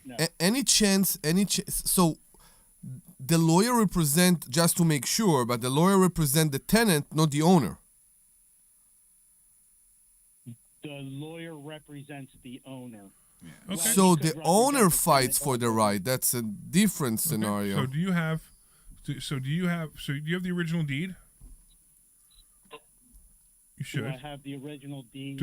Call your title company and see if there's an easement granted to this other. That's what the judge was talking about. See if there's an easement granted to this property that they have permission to use it. Now, if not, Okay, so go ahead. I was going to say, so what if there was some kind of verbal agreement? It's verbal agreement. Good luck trying to prove it. Okay. Right. So the old people, Yep. and besides, that doesn't mean that the agreement has been extended to you. Yeah, and the only way to prove it is if the previous owner of your house or the previous owner of your house will come to court and said, I allowed the owner of the neighbor's house to use this Right, which section. doesn't mean that permission gets. And I'm pretty sure followed. property permission has to be in writing anyway. Yeah. but even though it doesn't mean that it's followed. It doesn't. Even if it was in writing, it doesn't mean it follows to the new owner. So what the lawyer claim in the letter? Just that the adjoining property. He mentioned lot lines, Just for that- example, or no? No, nothing like that. I need to get in touch with the lawyer and to see. Apparently, I don't think that they told the lawyer all the information. No, also, that, you should need. You should get a survey done. Get a survey done, Okay. and before you even don't talk to the lawyer, because as soon as you talk to the lawyer, you're already lost. So get a survey done. I agree. Right, get a survey done. Find out where your property lines are, because maybe you're wrong. Maybe that driveway is cut in half. Who knows? But before you do it, you need to make sure that you're doing it right. And you know what's the cheapest way to do a survey those days? You won't believe it. What's that? Call a fencing company. Oh, that's right. They will do the survey. Very good. They will do the survey and they will put the fence for you. Because if you will go to a survey company, it will cost you more. You won't believe. I tried a few times. Good. Okay, there you go. So do that. Get a survey, and then you can use the survey by writing back to the. I to be honest with you, as soon as the survey said that I own the property, I'd put that chain up. Yes, correct. And then as soon as that chain is moved by the person next door, I would call the police. Mm-hmm. And I would say, this guy is on my property. Here's the survey. I'm proving it. If he touches my chain one more time, I want him arrested. What would you do, Judge? I like the chain idea. See that? I'm always least resistance, but I think that's up there. But definitely get the survey, find out what rights you have to that property. If it's yours, so a lot of times lawyers just send letters to threat. Yeah, exactly. Really having nothing. Yeah.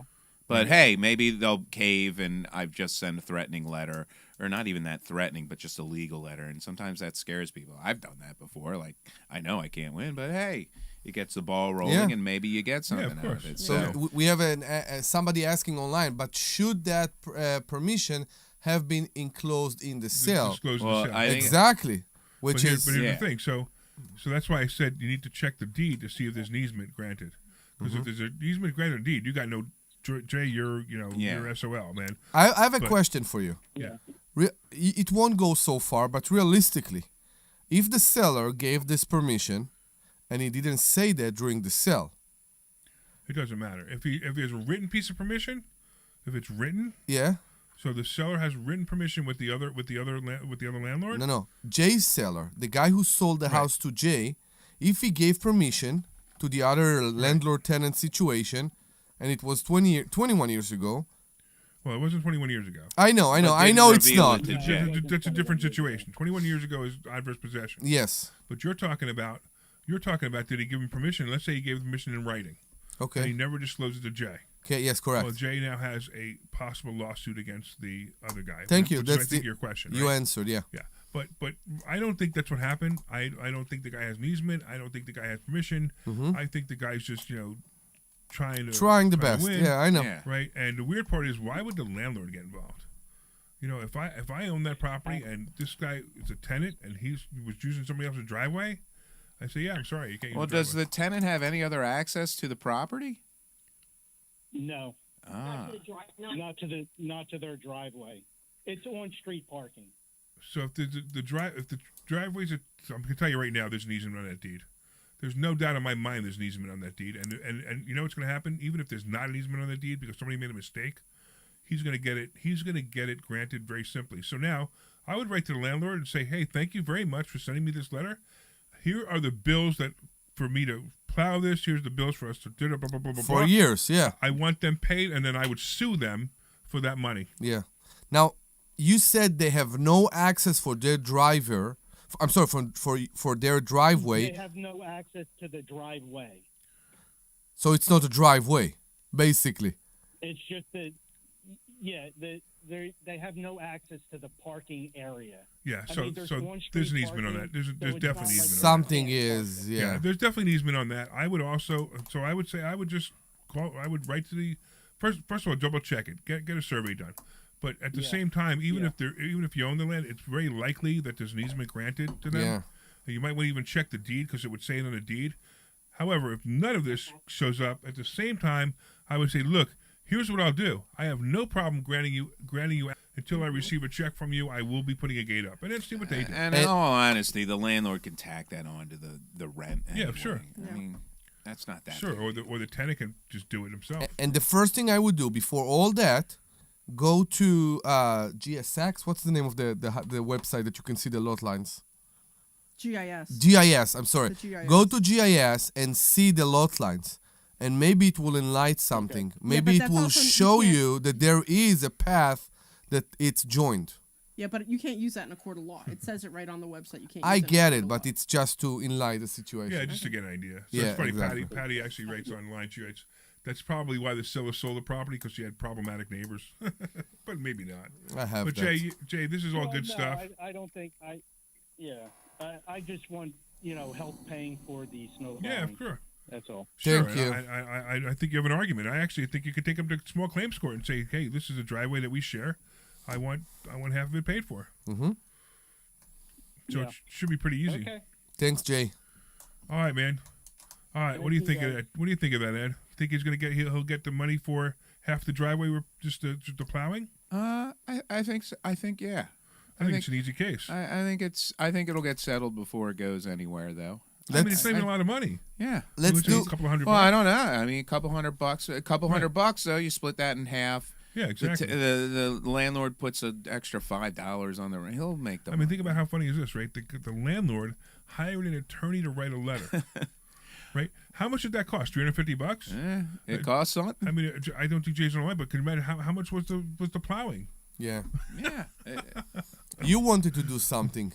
We have 5 minutes. Well, less. we did our Super Bowl predictions. Oh yeah, you want to talk about Yeah. the Super Bowl, huh? Well, I don't. Do you guys even? Are you guys even going to watch it? Maybe I will watch. Yeah. I'm like, nope. I have no interest. Larry?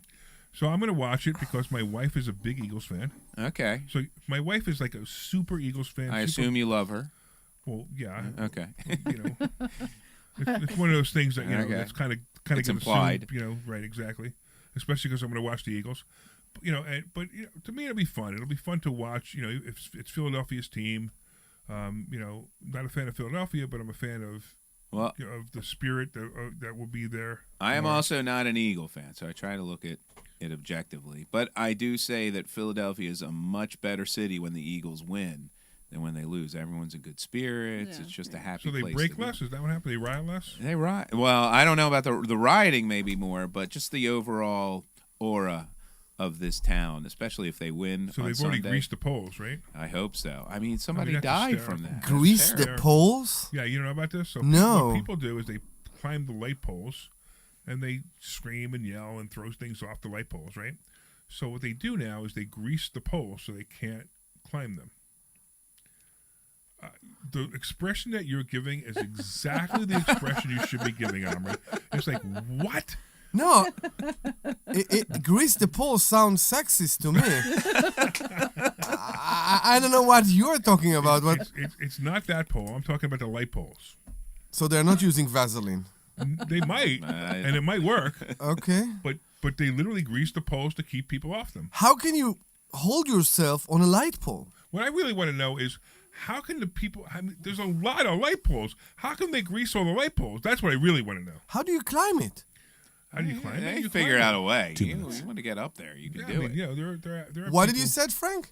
There are people who can climb it. 2 minutes. All right, so real quick, We're at the 2 minute warning. We're at less than 2 minute warning. Oh. We're literally at the 45 second warning or something like that. Minute 15 seconds warning. So I'm going to say. So what do you want to do? What's your prediction? Eagles 25, Chiefs 22. All right, what do you got, Deb?